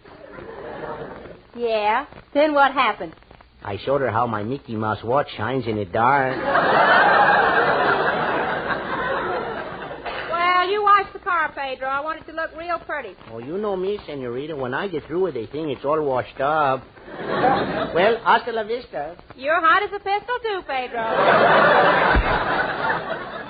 Say, Miss Judy, when you go down to get your new car, you going to wear that new dress made out of parachute silk? No, Geranium, I'll never wear that parachute silk dress again while the wind is blowing. Well, honey, what happened? Well, sir, I accidentally pulled the belt one held out of a Wilshire bus. Well,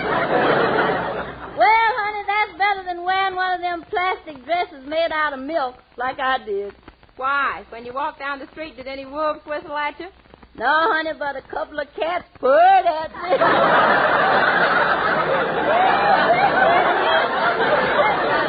Golly, them plastic dresses. What them finest they could make. You know, I heard they're even making cream from peanuts. Cream from peanuts? I don't believe it, Geranium. Why not, honey? Well, who's going to get up at 5 o'clock in the morning to milk a peanut? Couldn't find it in the dark anyhow, those little old things. But say, Miss Judy, if you buy a new car and take me marketing, I hope there's plenty of room in the back seat for me and the groceries. I ain't getting any lighter, you know. Why, yesterday you told me you tipped the scales with 149. Tipped the scales? Honey, I didn't tip them. I bribed them. Geranium, actually, how much do you weigh? Well, I tell you, honey, I don't know exactly. When I stand on the scale, the hand always backs up.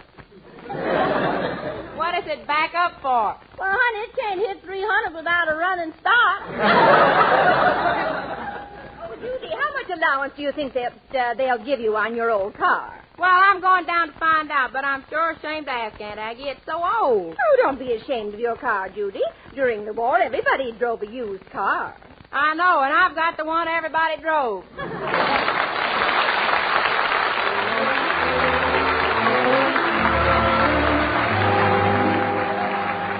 Use Colgate tooth powder, keep smiling just right.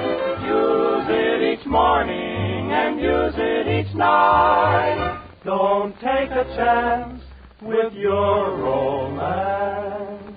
Use Colgate tooth powder. Now a message from Colgate Tooth Powder. A breath of trouble, 'tis sad but true, can make a lonely girl of you. Yes, a breath of trouble, I mean unpleasing breath, has ruined romance for many a girl. And so very often the victim doesn't even suspect that she has unpleasing breath. It's happened to thousands without their knowing, made them unpopular, marked them down socially. Don't let it happen to you. Just do this. Brush your teeth night and morning and before every date with Colgate Tooth Powder. For Colgate Tooth Powder cleans your breath as it cleans your teeth. Yes, scientific tests have definitely proved that in 7 cases out of 10, Colgate Tooth Powder instantly stops unpleasing breath that originates in the mouth. What's more, no dentifrice at any price cleans your teeth more quickly and thoroughly than Colgate Tooth Powder. Remember to buy it first thing, and remember the name, Colgate Tooth Powder, with the accent on powder. Don't take a chance with your romance. Use Colgate Tooth Powder. And now, as a birthday present to station WMAQ in Chicago, celebrating its 24th birthday, Judy Canova and the Sportsmen sing Cherry Berry Bin.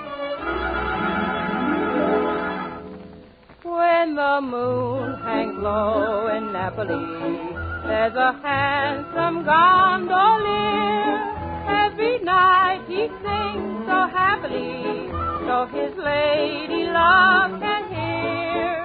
In a manner so bravissimo, he repeats his serenade. And his heart beats so fortissimo when she raises her Venetian shade.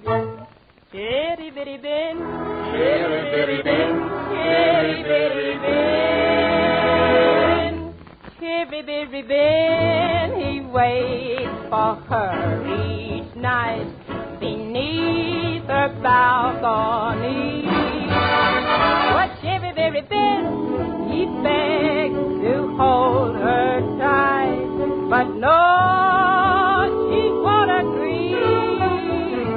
Chiribiribim, she throws a rose and throws a kiss from up above.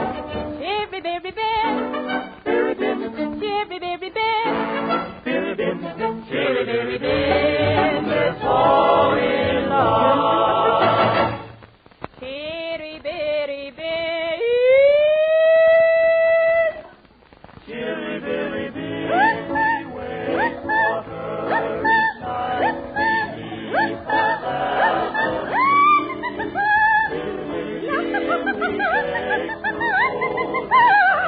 But no, she won't.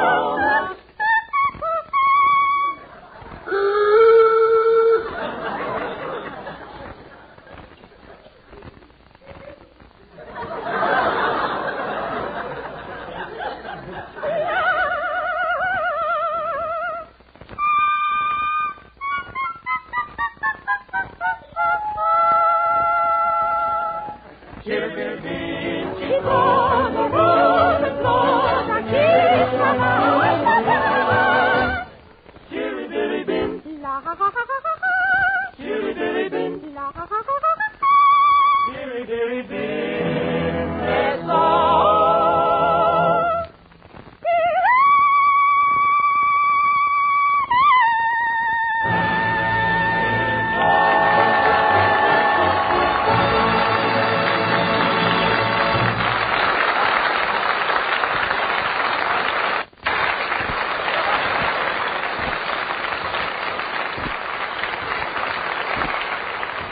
Well, Pedro has been busy polishing Judy's old car so she can try to get a higher price when she trades it in on a new one. Judy, the new 1946 car should be wonderful. What kind do you think you'll get? Oh, Aunt Aggie, there's a company putting out a new model called a six-cylinder Stork. The Stork? Well, I wonder where they got that name. Well, you see, the delivery is very uncertain, and you never know what you're going to get. Senorita, look how I polished the windshield. Golly, that windshield looks so clean you'd never think there was any glass in it. There isn't any. I rubbed too hard. Oh, Judy, you should get a good allowance on this car. I think those red tires make it look very pretty. Red tires? Those are the inner tubes. Start the engine, Pedro. Si, senorita.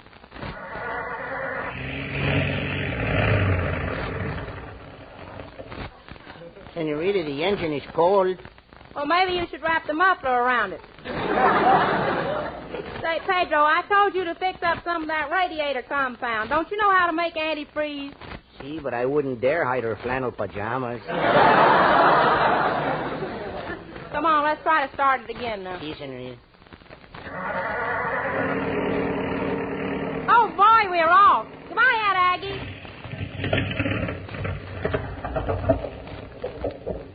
Hello, Aunt Aggie. Gosh, there must be something wrong with the carbonation. Pedro, have you got a spare plug?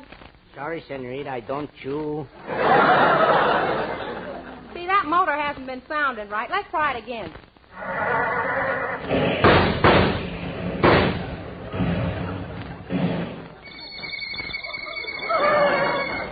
Now, there, that's more like it.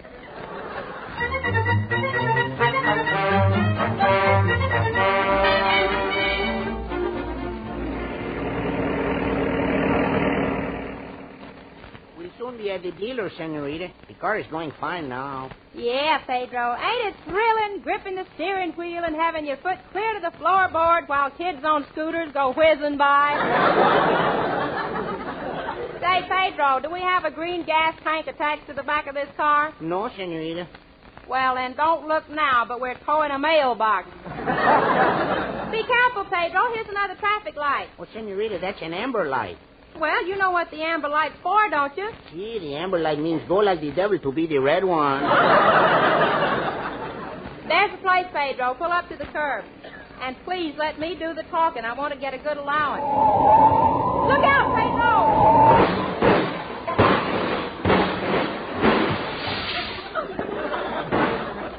Pedro, what's that up there by the front wheels? The back wheels. Look, Pedro, the frame has been out of shape. The whole front end is smashed, and I've got you to thank for it. Oh, don't thank me, senorita. I enjoyed every minute of it. Ah, good morning, madam. Welcome to the Hickley Motor Company. My, that's a very becoming hat you're wearing. Mister, this ain't a hat. I'm wearing a front headlight. Say, what's the price of that new Super 6 in the showroom? One moment. The price is listed in the latest OPA bulletin. OPA? Well, what does it say? The arbitrary price of the Super 6 as of April 9th, in accordance with the OPA Regulation 548Z2, pursuant to the OPA Regulation of April 10th, is contingent upon the final determination of the Fact-Finding Board of Experts as categorized and clearly defined in Supplementary OPA Bulletin of March 11th. That's fine. Now, what do you hear from the precincts in Boyle Heights? Say, mister, if I get a new car, can I trade in my old one? What kind of car is it? Well, it's a 1906 Papoot Runabout. That's what it is. I've never heard of that model. What is a Papoot Runabout? Well, it runs about a block and papoots out. Well, what do you say, mister? I think you had better speak to the manager. Oh, Mr. Blank. Could you tell me how fast this new car will go? Well, in a pinch, you can get it up to 20 miles. 20 miles. You can get it up to 30, 40, 50, 80, 90. Slow down, sis. You're going to get pinched. Well, say, how about those synthetic tires? Will they hold up? Why, those tires will never wear out. They'll never... They're as strong as steel, as strong as concrete. Strong as a rocket you brought. Like the rocket you... They're built like... Did you ever see Betty Grable?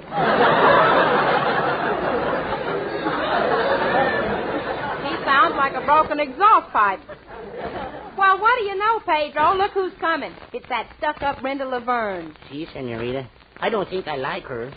Isn't she the one who said you was dumb? Well, Pedro, Brenda didn't exactly say I was dumb. All she said was, if you think Judy Canova's stupid, you've got the right dope. Now, oh, howdy, Brenda. Well, if it isn't the social climber, Miss Canova. Well, that's quite a dress you're wearing. Fits you like a glove. Thanks. Too bad it doesn't fit you more like a dress. Oh, that's a joke, Miss Canova. I like to get off a good wheeze. Well, that one's wheezing so hard it's got asthma. Say, Brenda, are you looking for a new car, too? Oh, I already have one. Father bought me this demonstrator here. He has so much influence. I'll get delivery right away. Who tell? Yes, Father's one of the pioneers in this section. In Beverly Hills, he was the first man to take up land. Now, I know. One shovelful at a time with a WPA. Oh, don't be ridiculous. My father came to California as a barefoot boy 60 years ago. Barefoot boy? Yes, and do you know what he's got now? Sore feet?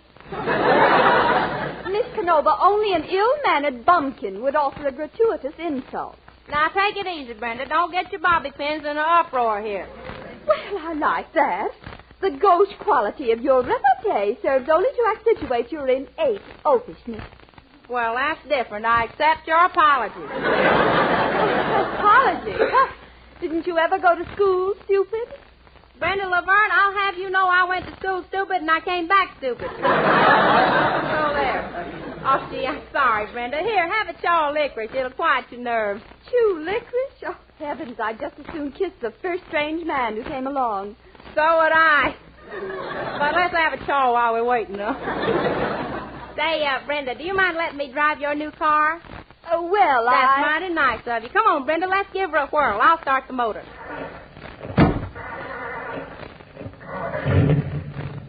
Oh, now do be careful, Miss Canova. This car's never been driven before. Oh, that's all right, Brenda. I ain't never drove before, so me and the car could start even. Here we go.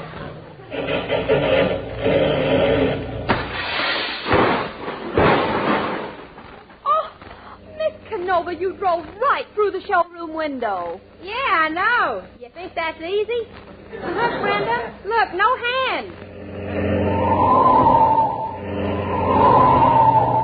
Miss Canova, keep your hands on the steering wheel. And don't go around corners so fast. It frightens me. Well, do what I do. When we come to a bad corner, shut your eyes.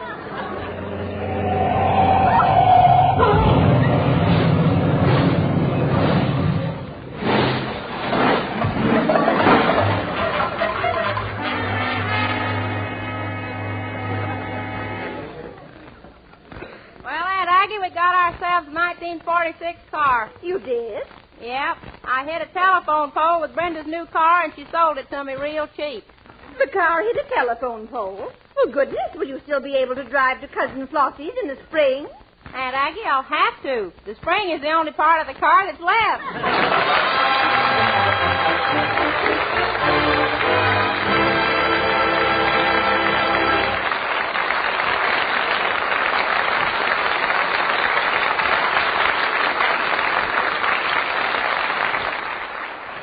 Remember, doctors prove Palmolive's beauty results. It's true. Doctors prove Palmolive soap can bring 2 out of 3 women a more beautiful complexion in just 14 days. And this plan was tested on women with all types of skin. Even women with dry skin, oily skin, rough skin, women as old as 50, even women whose skin wasn't clear. Yes, 36 doctors, leading skin specialists, have proved the 14-day Palmolive plan improves all types of skin. Yes, brings fresher, brighter, younger-looking complexions. Start your 14-day Palmolive plan now. It's as simple as 1, 2, 3. Here's all you do. 1. Wash your face with Palmolive soap. 2. Then massage your face for 60 seconds with Palmolive soft, lovely lather. You see, 1 full minute of this cleansing massage brings your skin Palmolive's full, beautifying effect. 3. Then rinse. Do this just 3 times a day for 14 days. And that's all. Remember, doctors proved this beauty plan with Palmolive soap brought 2 out of 3 of all women tested a more beautiful complexion in just 14 days, no matter what beauty care they used before. So get Palmolive soap. See what Palmolive can do for your own complexion in only 14 days. And for tub or shower, for loveliness all over, get the new Big Thrifty bath size Palmolive.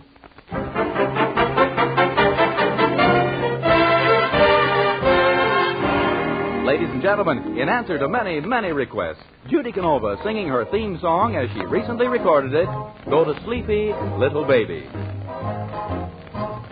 Go to sleepy little baby, go to sleepy little baby. When you wake, you patty, patty cake and ride a shiny little pony. Daddy's coming home to baby, Daddy's coming home to baby. Stop your crying, Daddy will be buying you a shiny little pony. Hush, by my little baby, by my little baby. Daddy's gonna be home with you and me, then we'll never be so lonely. Go to sleep, little baby, go to sleep, little baby. When you wake, you patty, patty cake and ride a shiny little pony. Hush, by my little baby, by my little baby.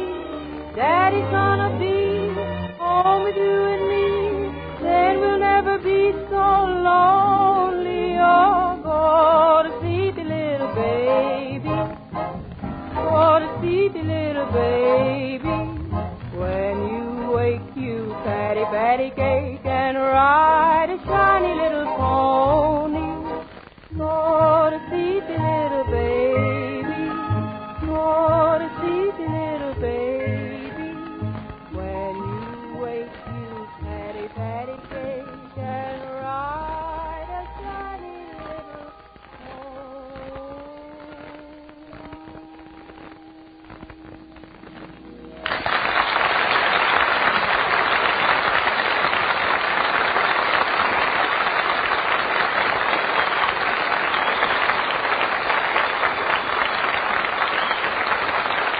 This is Vern Smith asking you to follow the 14-day Palmolive plan for a lovelier complexion.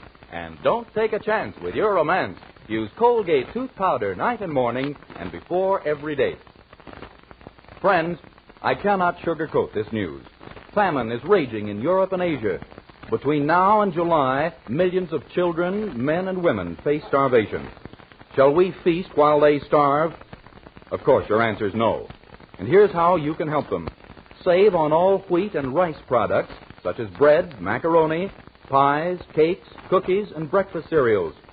Use instead more fresh fruit, vegetables, potatoes, fresh poultry, fish, and eggs. Surely that's no sacrifice. And I'd like to point out that America is not giving charity to these famine-ridden countries, for their government will purchase the food we ship them. Don't let them starve. Share and save.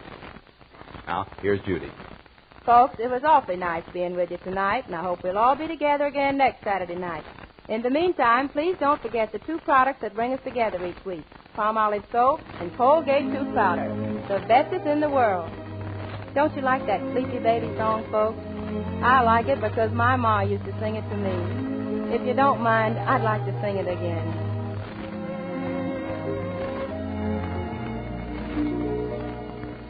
Oh, the sleepy little baby, oh, the sleepy little baby.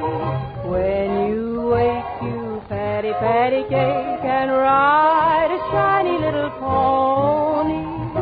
Daddy's coming home to baby, Daddy's coming home to baby. Stop your crying, Daddy will be by. The Judy Canova Show is written by Fred Fox and Henry Hoople. This is NBC, the National Broadcasting Company.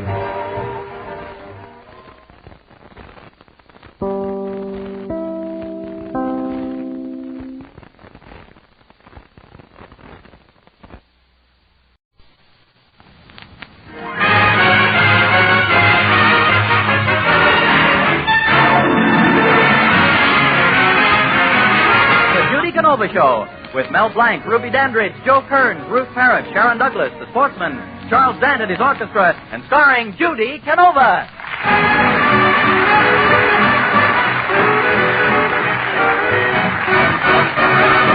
You stole my heart, but it wasn't stealing.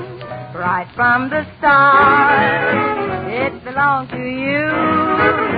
I had some dreams, but I wasn't dreaming, because it seems that they've all come true. I don't know why, I don't know when you wandered by, and darling, I knew then you stole my heart, but it wasn't stealing. I found my love when you stole my heart.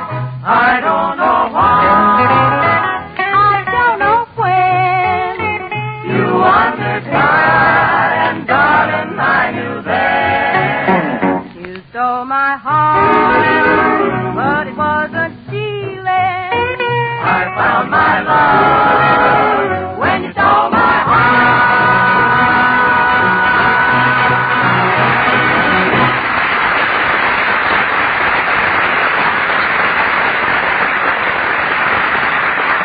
Well, tonight, Judy has decided to be a contestant in a quiz show. Naturally, she wants to be prepared with all the answers, so she's been brushing up on her reading.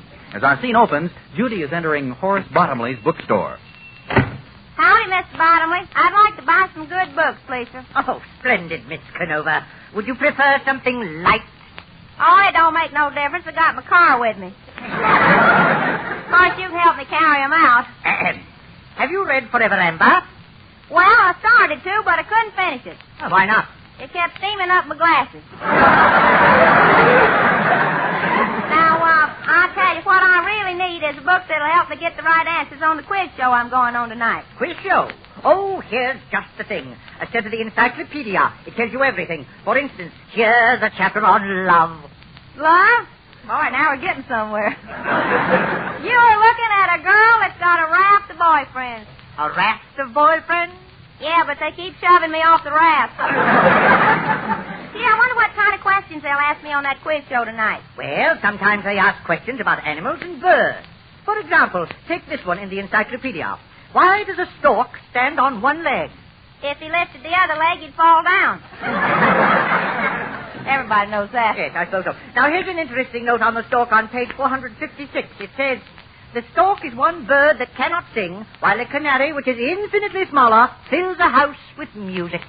Yeah, and the stork ain't so particular. He don't care what he fills the house with. No, he doesn't.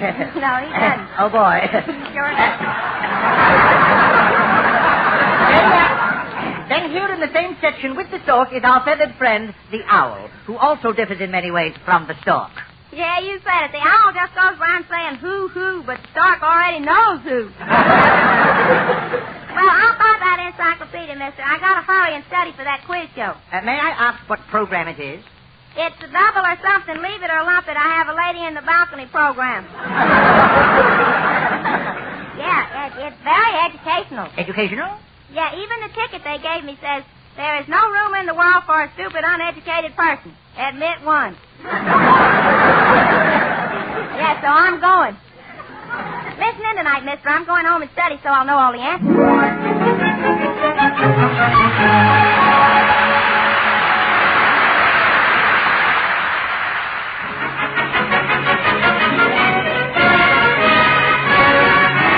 And now, ladies and gentlemen, Judy Canova singing a brand new song which she has just recorded, No Vacancy. All along the road of life I roam, looking for a place to call my home. Not a fancy mansion or a bungalow for me. Everywhere I go I seem to find hanging on the door that same old sign. And my heart beats slower when I read on the door, no vacancy. No vacancy. No vacancy. All along the line it's the same old sign, wait for me. No vacancy, and my heart beats slower when I read on the door, no vacancy. Brother, if you live a life of ease, better take a moment on your knees. Thank the Lord above for all his love, then think of me. Living in a world of greed and hate, hoping every day the hand of fate will remove that sign that's hanging on the door, no vacancy. No vacancy, no vacancy. All along the line, it's same old sign waiting for me. No vacancy, no vacancy. And my heart beats slower when I read on the door, no vacancy.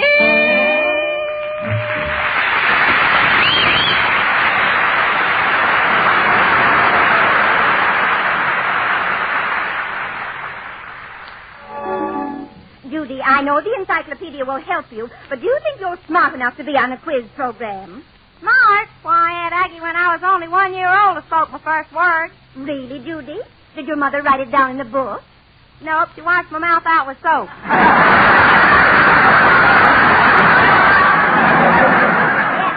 I bought these books secondhand, Aunt Aggie. They only cost $29.75. That includes $25 for state, city, and federal tax. Oh, goodness, Judy, aren't taxes high these days? Sure are. Gosh, back home there was a tax on the cow, a tax on cheese, and a tax on butter. Every time I sat down to milk the cow, I was pulling for Uncle Sam. And I did my best. I was patriotic right all the way through. I'm sure you did. Judy, are you getting any help from the encyclopedia? Yeah, it tells everything. You know, things I never knew before. Now, just look here under W. Washington.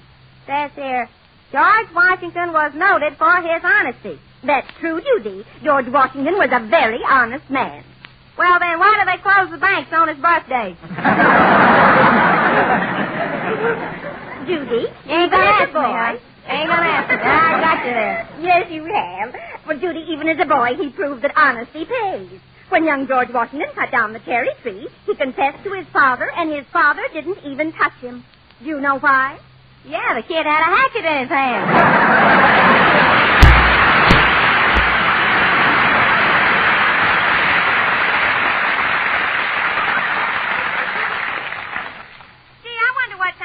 That quizmaster will ask me tonight. I don't know, Judy. He has an immense repertoire. Immense? What'd you say was immense? Somebody talking about me? Oh, hello, Gertie. What you been doing? Well, Miss Judy, I've been making a pair of slacks for myself out of odds and ends. Yeah? How do they look? Honey, I'm afraid they look a little odd where they're in.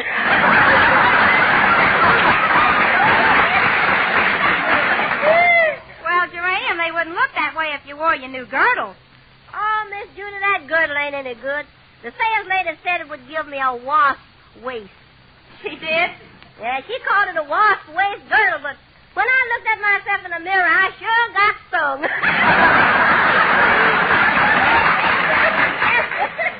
Hey, Geranium, are you going to go to hear me on the quiz program tonight? Oh, no, ma'am, Miss Judy. I got a date with my boyfriend, Pomeroy, and he don't like to go out. Oh, is Pomeroy the home-loving type? Home-loving? Honey, he's pretty good at it no matter where he is.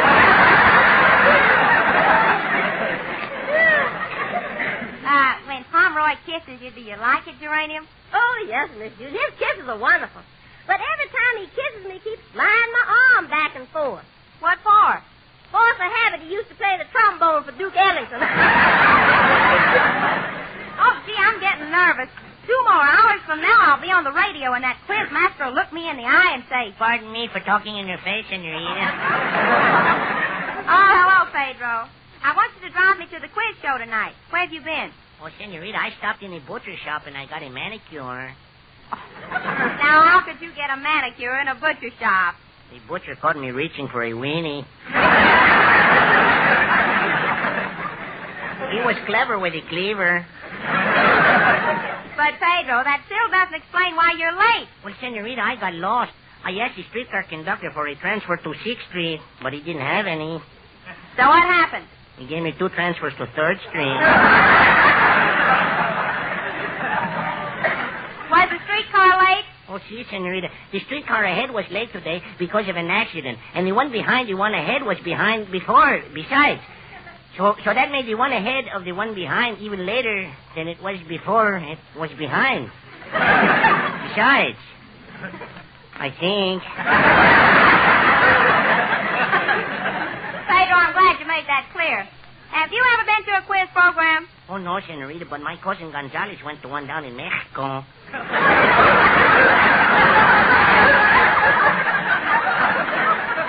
Gonzalez had 16 children, and on that radio show, Gonzalez got mad at the announcer.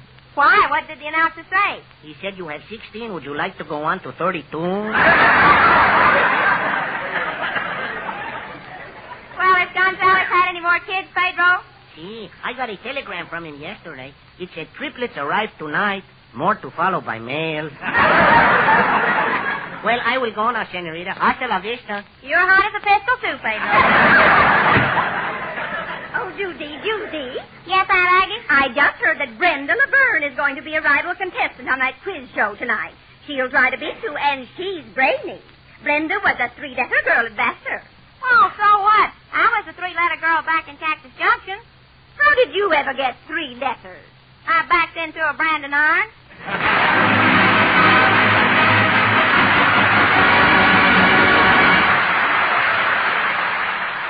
Ladies and gentlemen, Judy Canova recently recorded a cute new song called Apple on a Stick. Judy and the Sportsmen sing it for us now. A jolly little man comes down our street with a basket full of things to eat. Toddling along his merry way, I run to him and say, Mister, have you got an apple on a stick? Apple on a stick, apple on a stick. Mister, have you got an apple on a stick? Yum, yum, yum. Got 10 pennies for an apple on a stick. Apple on a stick, apple on a stick. Got 10 pennies for an apple on a stick. Yum, yum, yum. An apple a day is dandy. It keeps the dark away. I like it better than candy. It's yummy in your tummy any time of the day. So, mister, have you got an apple on a stick? Apple on a stick, apple on a stick. Mister, have you got an apple on a stick? Yum, yum, yum.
It's nearly time for the radio quiz show, and Geranium is helping Judy get ready to leave for the studio.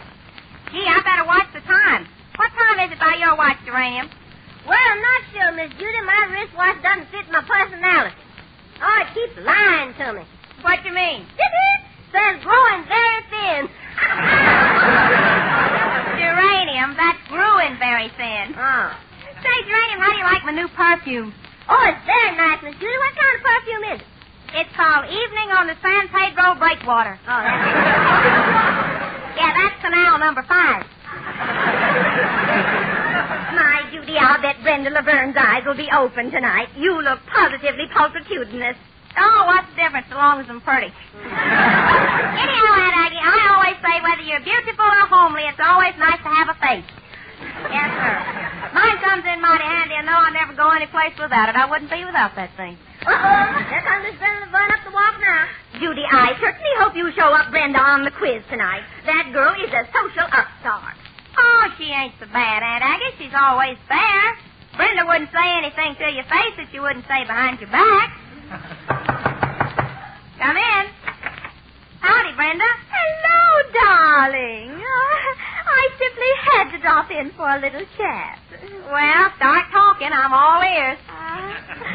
I know. And if they were any bigger, you could tie them under your chin. I'm always bound to tell a little gag. Now, keep that up and you're liable to be bound and gagged. Hey, Brenda, I bet you think you're going to beat me on the quiz show tonight. Well, my dear, isn't it a little presumptuous for a girl with your background and education to compete in a coast-to-coast quiz show? Oh, I don't know. I don't like to brag, but when I was in school, they told me that with just a little more work, I could be mentally deficient. Yes, sir. That don't come easy, believe me. Mentally deficient? Do you call that good? In my class, it was. Oh, you know I'll never forget my graduation at Vassar. I delivered the valedictory, and Father delivered the baccalaureate. No fooling. I hear that imported stuff hard to get. Oh, Miss Canova, don't be ridiculous. When Father made his speech, he had complete command of the audience. He strode across the stage, leaned firmly against the speaker's table, gazed slowly around, and wouldn't utter a word until the room had completely settled down. That's right, Brenda. When a man's in that condition, he shouldn't try to talk. Oh, you silly, mad girl. Oh, I don't. You know, sometimes I think you're just too utterly too. Oh, what a woman. Well, goodbye. I must be off. I gotta give you credit for admitting it. Bye, Brenda. See you at the quiz show.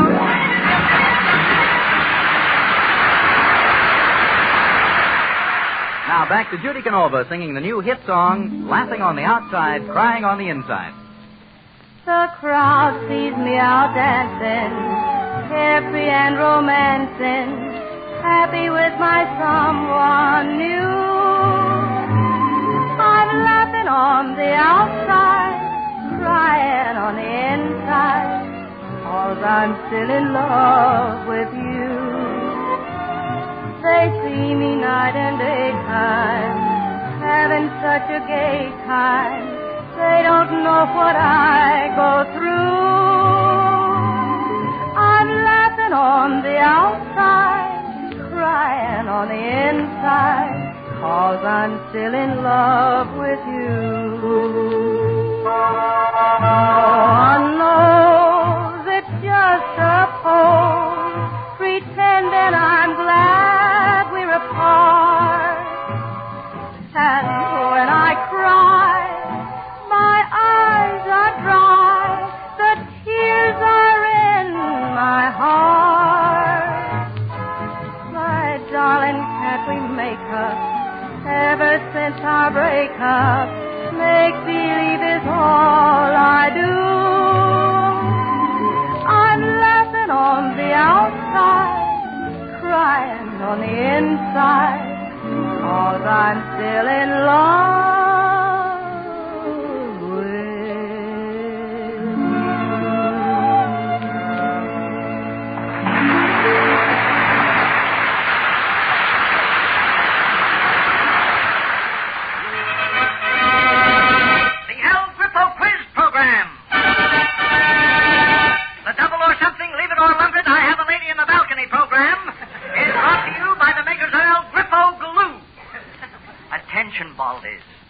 Baldies, when it's windy, do you suffer from flying toupee?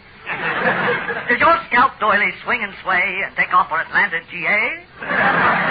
When you attend the movies and the man in back sneezes, does the man in front of you wear your hair? He does? Well, here's the El Grifo Quartet with the answer. If the wind is blowing strongly and your toupee's apt to drop, paste it down with Grifo glue unless you want to blow your top. And now, our quiz program. For the best question sent in this evening, the sponsor will give a prize of $300. The contestants for this evening are... Gee, I better go in the studio. They'll be calling my name soon. Yeah, me too, lady. I probably won't do so good on this quiz. I'm aching from neuralgia. Oh, howdy. I'm Canova from Cactus Junction. Glad to meet you, too. Thanks. Gee, I never been on a radio show. I never go nowhere. Oh, what do you do for social life? Oh, nothing. Just sit around home. Oh, don't you ever go out with girls? No, my wife won't let me. Gee, Willikers, the first round is nearly over. We better go into the studio. The winner of the last round is Miss Brenda Laverne. Miss Laverne won $30, which incidentally is the highest score so far. Golly, I gotta go some to beat Brenda. Now for the next contestant. Miss Canova. Yeah, Mr. Quizmaster? Do you know what happened in the year 1809? Yeah, Lincoln was born. Correct. And what happened in 1814? Lincoln was 5 years old. That's duck soup for me. Now, what happened on Christmas night, 1776? Washington crossed the Delaware. Right. And what made him cross? I don't know. I guess the British got his goat. Well, that isn't the answer I have here, but I'll accept it. Now, Miss Canova, can you tell us what the picture of George Washington stands for on a dollar bill? I sure can. George Washington stands on a dollar bill because the dollar is sunk so much he ain't got room enough to sit down.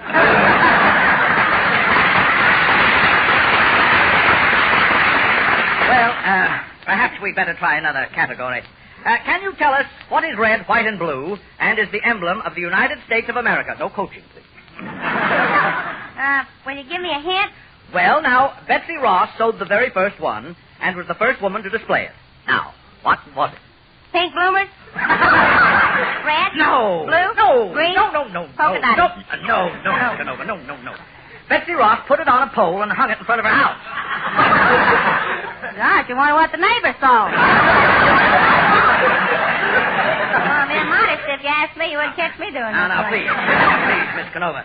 Tell me, what flies over the city hall? Pigeons. Keep circling all day long. Well, they do. I'll try a different approach, Miss Canova. What was the immortal song written by Francis Scott Key that everyone in America sings? Cement mixer, putty putty. Oh, booty boot, oh, melody. Oh, dear, I give up. I'll ask this other contestant. Mr. Kliegelfutzer, can you tell us what the emblem of the United States is? Gosh, no, I'm just as stupid as she is. All right, I'll give you a little hint. What is it that we all take down around sunset?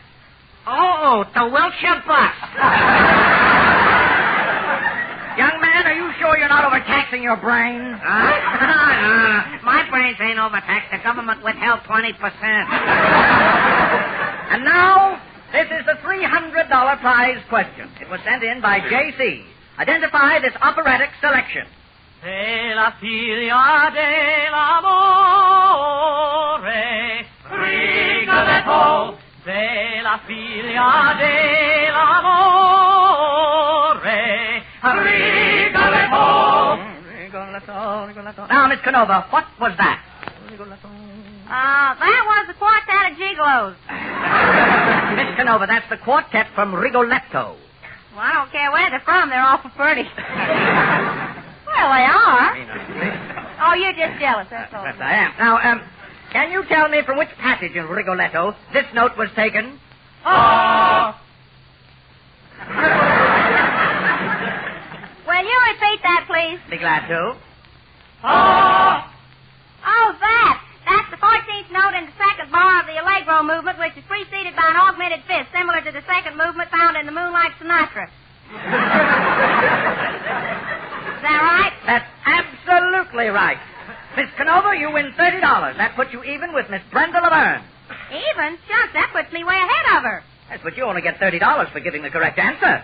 I know, but I also win $300. $300? What for? Well, I'm the J.C. who sent in that question.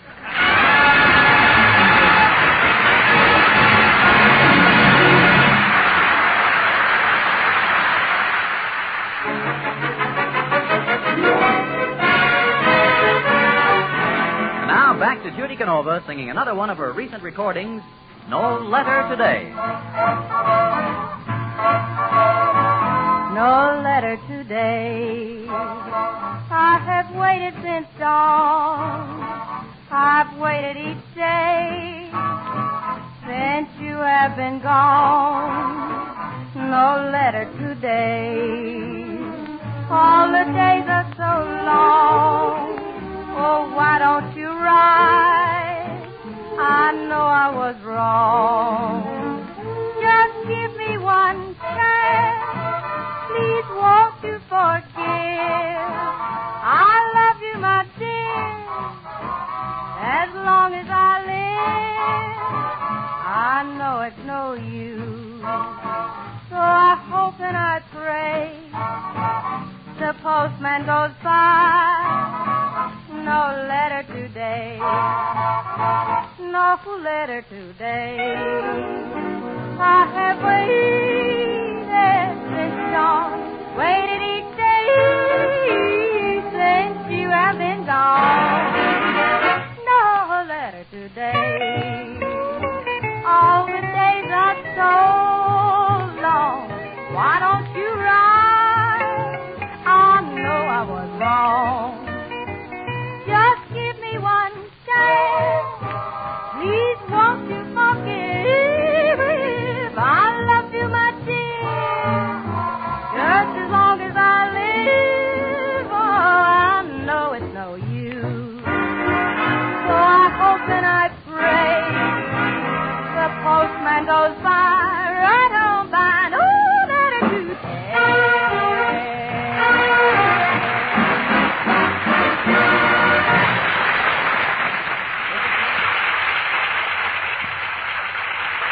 This is Judy Canova from Hollywood saying good night, everybody.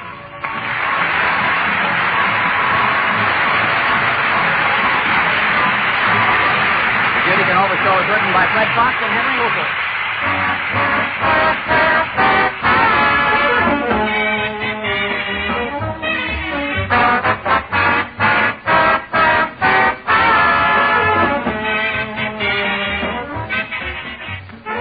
The Armed Forces Radio Service, the voice of information and education.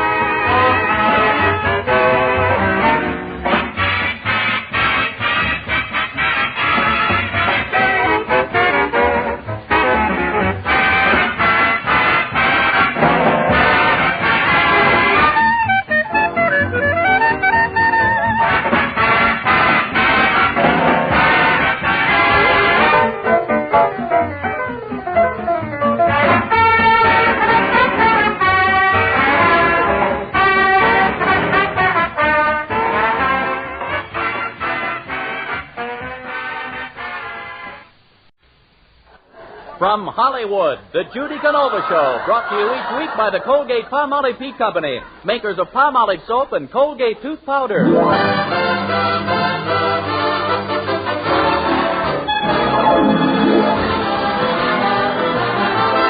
Palmolive soap, your beauty hope, and Colgate tooth powder for a breath that's sweet present the Judy Canova Show with Mel Blanc, Ruby Dandridge, Joe Kearns, Ruth Parrott, Sharon Douglas, the sportsman, Charles Dent and his orchestra, and starring Judy Canova.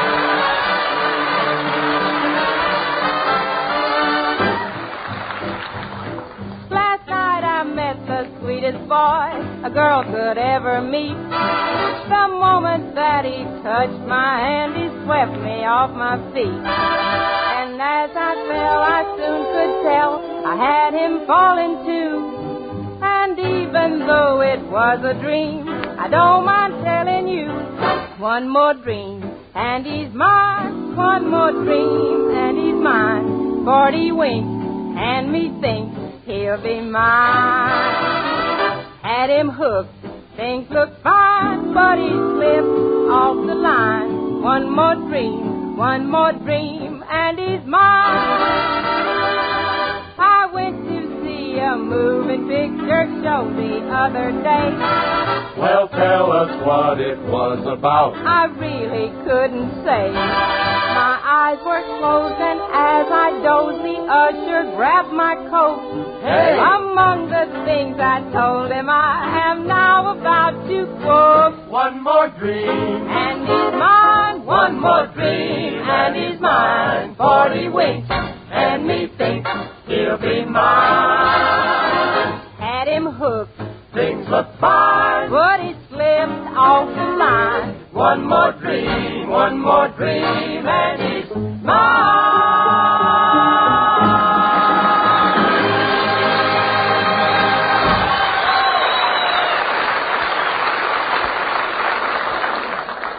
Well, the morning mail has just arrived, and as our scene opens, Judy's reading a letter to Aunt Aggie. It's a letter that just came from Judy's cousin Sophie back in Cactus Junction. What did your cousin Sophie have to say, Judy?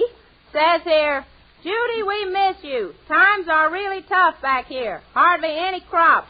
The crows are really overrunning the place. It don't do no good to try to fool them with that homely old scarecrow. I sure wish you were back here.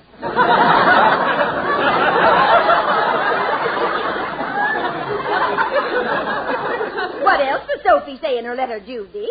Oh, she goes on to say, prices sure are high here. Your Uncle R.T. says it costs him $30 a week to keep himself in nourishment. And when he gets it, the stuff ain't fitting to drink.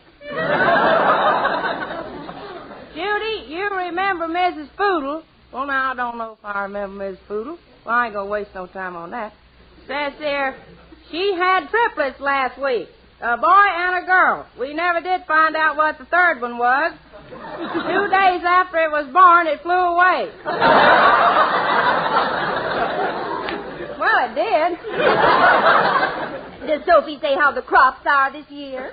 Yep, it says, our crops are failing, hardly any vegetables. Judy, if they aren't raising vegetables, how are they getting along? Well, Sophie says here that she wrote a play to raise money. What is the play called, Judy? Sophie calls it, Open the Barn Door, Nellie, Father's Coming Home with a Load.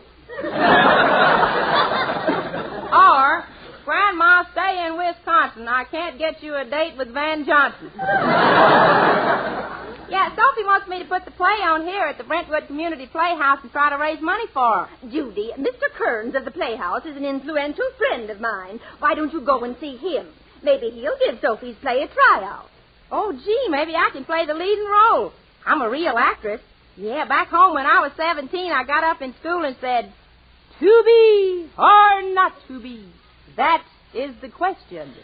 Will I be left back again in 2B or get promoted to 3A? I'll go right over to see Mr. Kearns now.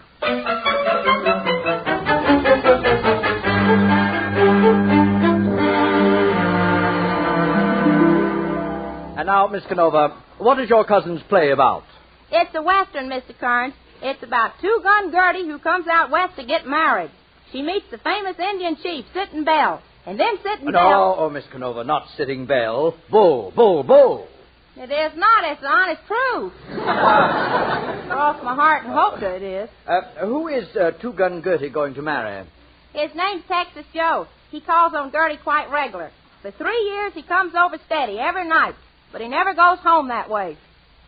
He never goes home that way. One night on his way over, he steps on a skunk. Was he angry? He sure was. He was highly incensed. Incensed, that is. Yes, well, it doesn't sound too bad. We'll give it a tryout. Oh, golly, thanks. Can I play Two Gun Gertie? I could play a gun girl swell. Well, when I was a kid on a cold morning, I could get into my red flannels faster than anybody in the family. Well, what's that got to do with being a gunfighter? Well, Pa said I was sure quick on the drawers. Had to be only one pair of flannels in the family. Well, Miss Canova, you study your part, and we'll put the play on next week.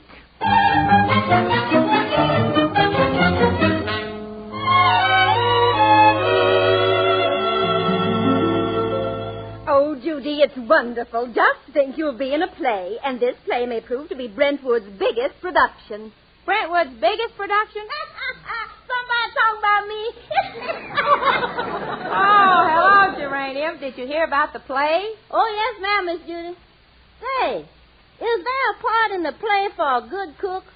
Geranium, you have your job here at home. Are you sure you haven't been neglecting things here? You know, the government wants us all to save excess fat. Ma'am, I've been doing that for the last 20 years. Anyway, Geranium, even if you are fat, your boyfriend Pomeroy still likes you. Oh, yes, Miss Judy. But, lady, when he puts his arms around me, he seems awfully distant.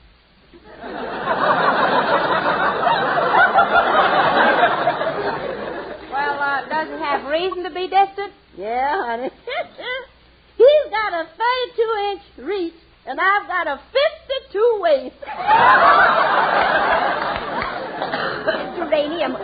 I saw Pomeroy leaving last night. He had lipstick on him. Golly, Geranium, does your lipstick come off easily? No, Miss Judy. I always put up a fight. It says here. Say, Geranium, does Pomeroy still call you his cutie pie? No, Miss Judy. Now he calls me his little honeydew melon. Little honeydew melon, how come? He says I'm sweet and mellow. And the older I am, the mushier I get.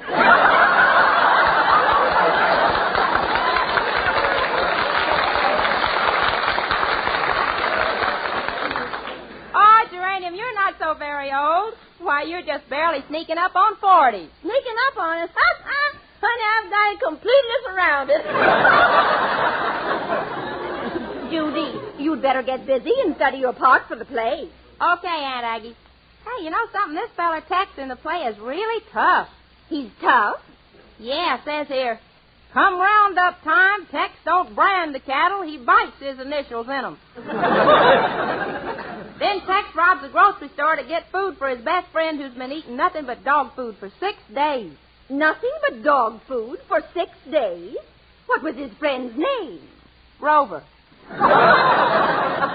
After Tex brings him his food, the little dog looks up at him with his great big brown eyes, almost as if he wanted to say... Pardon me for talking in your face, Senorita. Oh, hello, Pedro. Say, there's a part in this play for you. Oh, Senorita, I have had experience on the stage. I was in the Air Corps at the Burlesque Theater. The Air Corps at the Burlesque Theater? See, I had to blow up the balloon for the bubble dancer.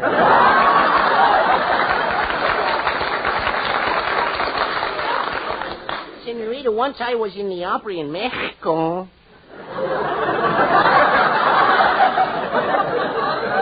See, the curtain went up, and I was singing the famous clown song from Pagliacci, and I no more than got started, and the curtain came back down again.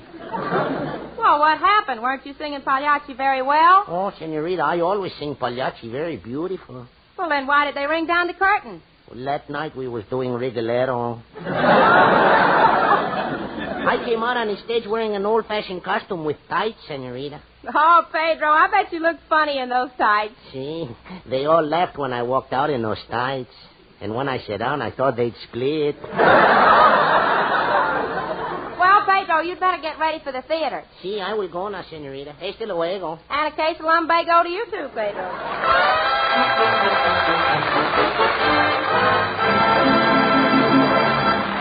Remember, doctors prove Palmolive's beauty results. It's true. Doctors prove Palmolive soap can bring 2 out of 3 women a more beautiful complexion in just 14 days. And this plan was tested on women with all types of skin. Even women with dry skin, oily skin, rough skin, women as old as 50, even women whose skin wasn't clear. Yes, 36 doctors, leading skin specialists, have proved the 14-day Palmolive plan improves all types of skin. Yes, brings fresher, brighter, younger-looking complexions. Start your 14-day Palmolive plan now. It's as simple as 1, 2, 3. Here's all you do. 1. Wash your face with Palmolive soap. 2. Then massage your face for 60 seconds with Palmolive soft, lovely lather. You see, 1 full minute of this cleansing massage brings your skin Palmolive's full, beautifying effect. 3. Then rinse. Do this just 3 times a day for 14 days. And that's all. Remember, doctors prove this beauty plan with Palmolive soap brought 2 out of 3 of all women tested a more beautiful complexion in just 14 days, no matter what beauty care they used before. So get Palmolive soap. See what Palmolive can do for your own complexion in only 14 days. And for tub or shower, for loveliness all over, get the new big, thrifty, bath size Palmolive. And now, back to Judy Canova and the Sportsmen with their own musical version of the old nursery rhyme, 3 Blind Mice. 3 blind mice, 3 blind mice. See how they run, see how they run. They all run after the farmer's wife. She cut off their tails with a carving knife. Did you ever see such a sight in your life? The 3 blind mice.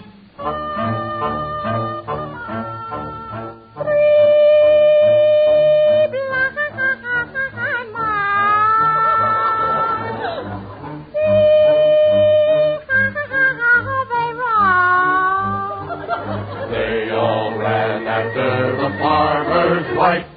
Keep up their tails with the carving. Oh, them there my hides. Them there my hides. Man, how they run. Man, how they run. They lay the traveler's wife. She cut their little tails with the carving knife. Did you ever see such a sight in your life? And black and mine. Oh, you, yeah. Oh, you, yeah. Three blind mice see. Three blind mice see.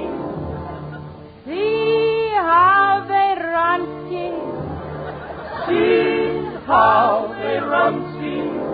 They all ran after the farmer's she might see. She cuts their tails with the carving she might see. Such is the life of a poor little mice. Hoy! Hoy!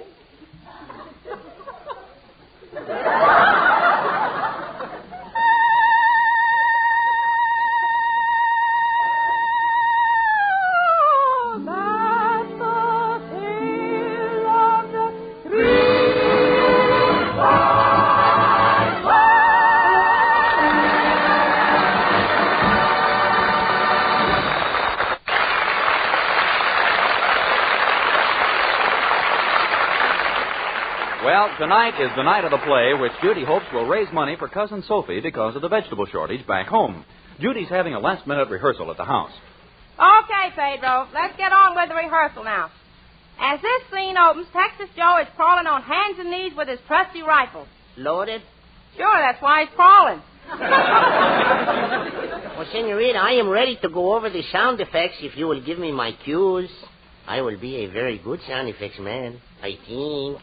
Okay, Pedro. Now look, on page 2 Gun Gertie's waiting for Tex. I'm 2 Gun Gertie. I look out the window and say, it sure looks like a storm. There's thunder and lightning over the mountains. Pedro, there's thunder and lightning. Pedro, I said thunder. Oh, I got it now, Senorita. What's that? 2 claps of thunder.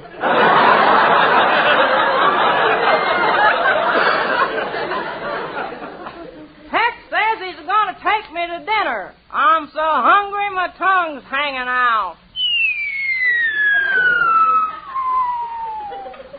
Pedro, it ain't hanging out that far. I won't look my best when Tex gets here. Better file my fingernails.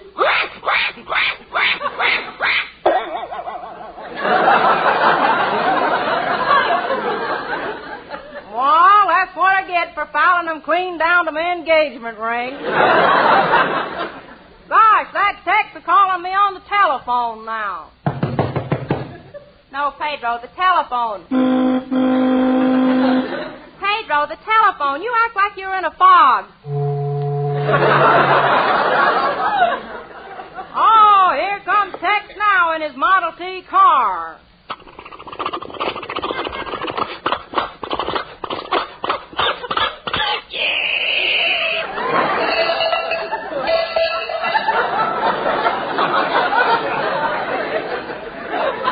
Okay, Pedro, you hold her and I'll milk her.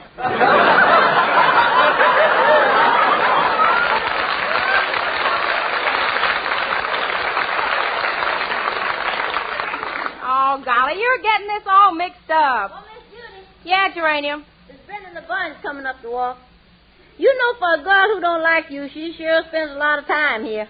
Oh, I don't mind. I'm always glad to have Brenda visit with me. How come? I feel so good when she leaves. Come in. Hello, darling. Hello, Brenda. Say, how do you like my cowboy outfit? Well, it does set off your figure. And a figure like yours should be set off as far as possible. Well, just the same, Mr. Kearns, the director, says I have a graceful carriage. Well, you do have a graceful carriage, darling. But your axles are slightly bent. Hey, Brenda, if you're so good, why ain't you in the play? You always think you can act. I don't think. I can act. Well, I don't think you can act neither. Miss Canova, I played summer stock. Why, our theater had a seating capacity of 1,000, and every night it was SRO, standing room only. No fooling. In our theater, we took out the orange boxes, put in leather seats, and had a seating capacity of 400 NMS. NMS? Yep, no more splinters. Oh, well, I just dropped in to show you what I'm wearing to the theater tonight. This is a Parisian gown. Oh, it's simply alive with sequins. Gosh, you better spray it with DDT. Double strength. Very funny. Oh, I made it funny. I just thought it was... Well, my dear, you may never become an actress, but don't give up. Oh, me give up, shucks. I don't know the meaning of the word surrender. I don't know the meaning of a lot of other words either. Gee, I better get over to the theater or I'll be late for the show. So long, Brenda.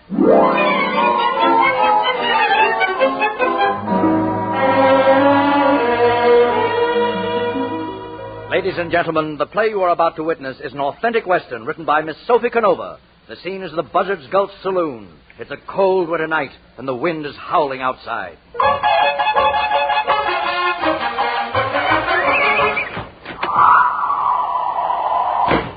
Howdy, stranger. You look like a stranger, stranger. I know, stranger. I am a stranger. But you look even stranger.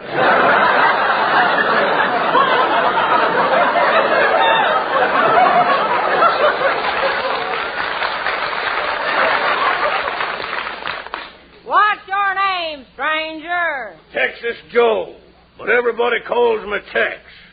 Where do you hail from, Tex? Massachusetts. Say, it's the coldest night I ever saw. My hands are numb. My feet are numb.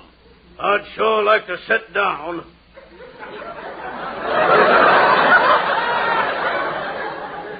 You are sitting down. You're colder than you think.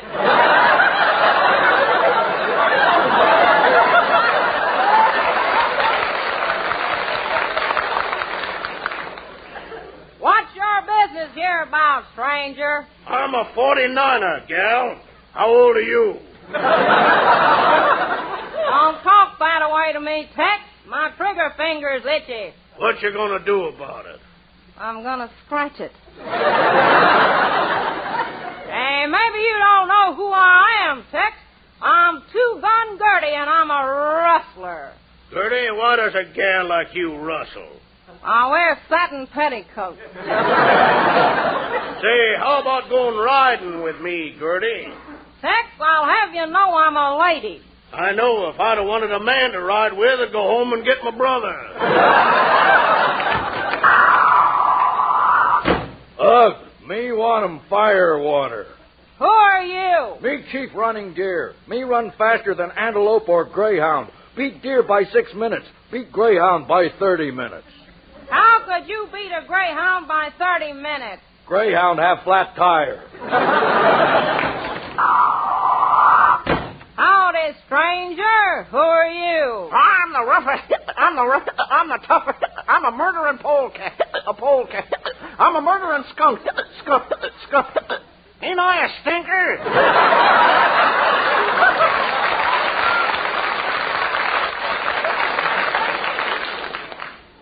If you was so tough, you'd shoot some of these good-for-nothing hombres that keep bothering me. Well, I couldn't kill a man in cold blood. I couldn't shoot him.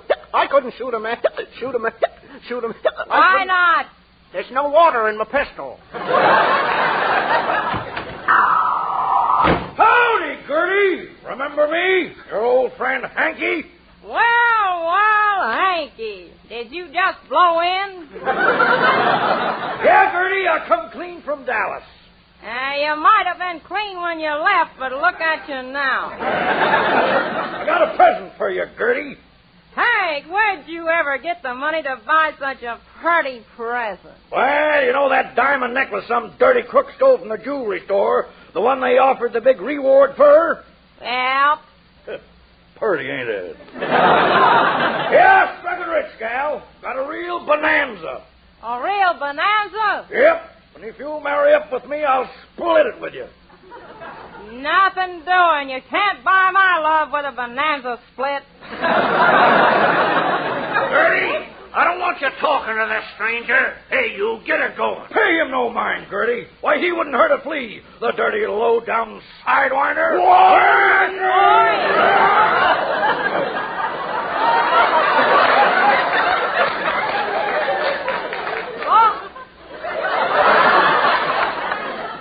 Boys, if there's any shooting, let me in on this.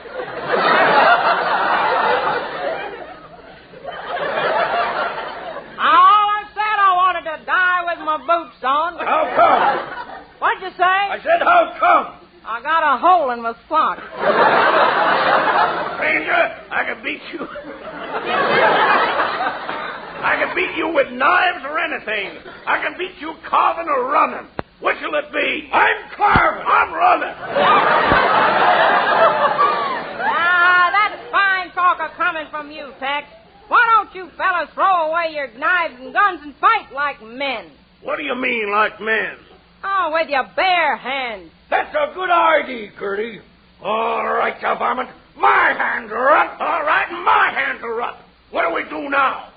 Oh, let's play patty cake.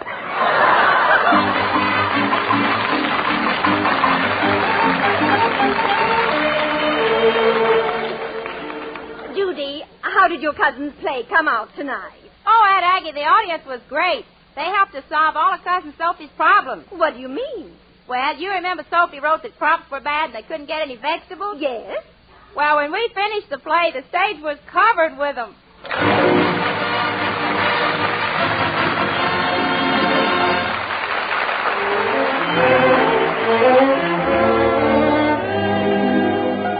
Use Colgate tooth powder, keep smiling just right.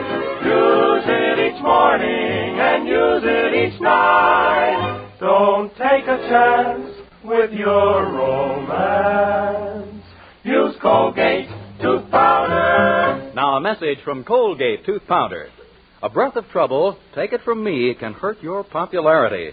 And the worst of it is, you may not dream that you have this breath of trouble, I mean unpleasing breath. All you know is you're not invited out so often. You seem to be more and more alone. And you don't realize that unpleasing breath is the reason. Well, it's happened to thousands without their knowing. So be on your guard. Do this. Brush your teeth night and morning and before every date with Colgate Tooth Powder. For Colgate Tooth Powder cleans your breath as it cleans your teeth. Yes, scientific tests have definitely proved that in 7 cases out of 10, Colgate Tooth Powder instantly stops unpleasing breath that originates in the mouth. What's more, no dentifrice at any price cleans your teeth more quickly and thoroughly than Colgate Tooth Powder.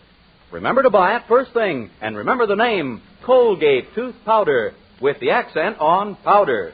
Don't take a chance with your romance. Use Colgate tooth powder. And now back to Judy Canova, who in response to many requests sings her theme song, which she recently recorded, Go to Sleepy Little Baby.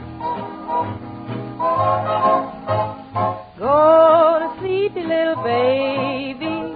Go to sleepy little baby. When you wake, you patty, patty cake and ride a shiny little pony. Daddy's coming home to baby. Daddy's coming home to baby. Stop your crying, Daddy will be buying you a shiny little pony. Hush by the little baby. By the little baby. Daddy's gonna be home with you and me. Then we'll never be so lonely. Go to sleepy little baby. Go to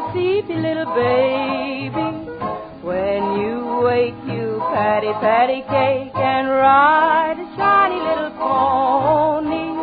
Hush, about a little baby, by a little baby.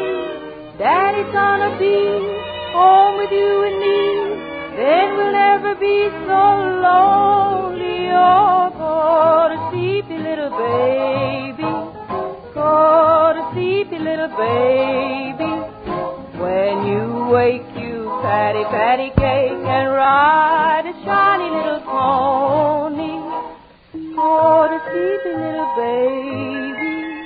Go to sleepy little baby. When you wake, you patty, patty cake and ride a shiny little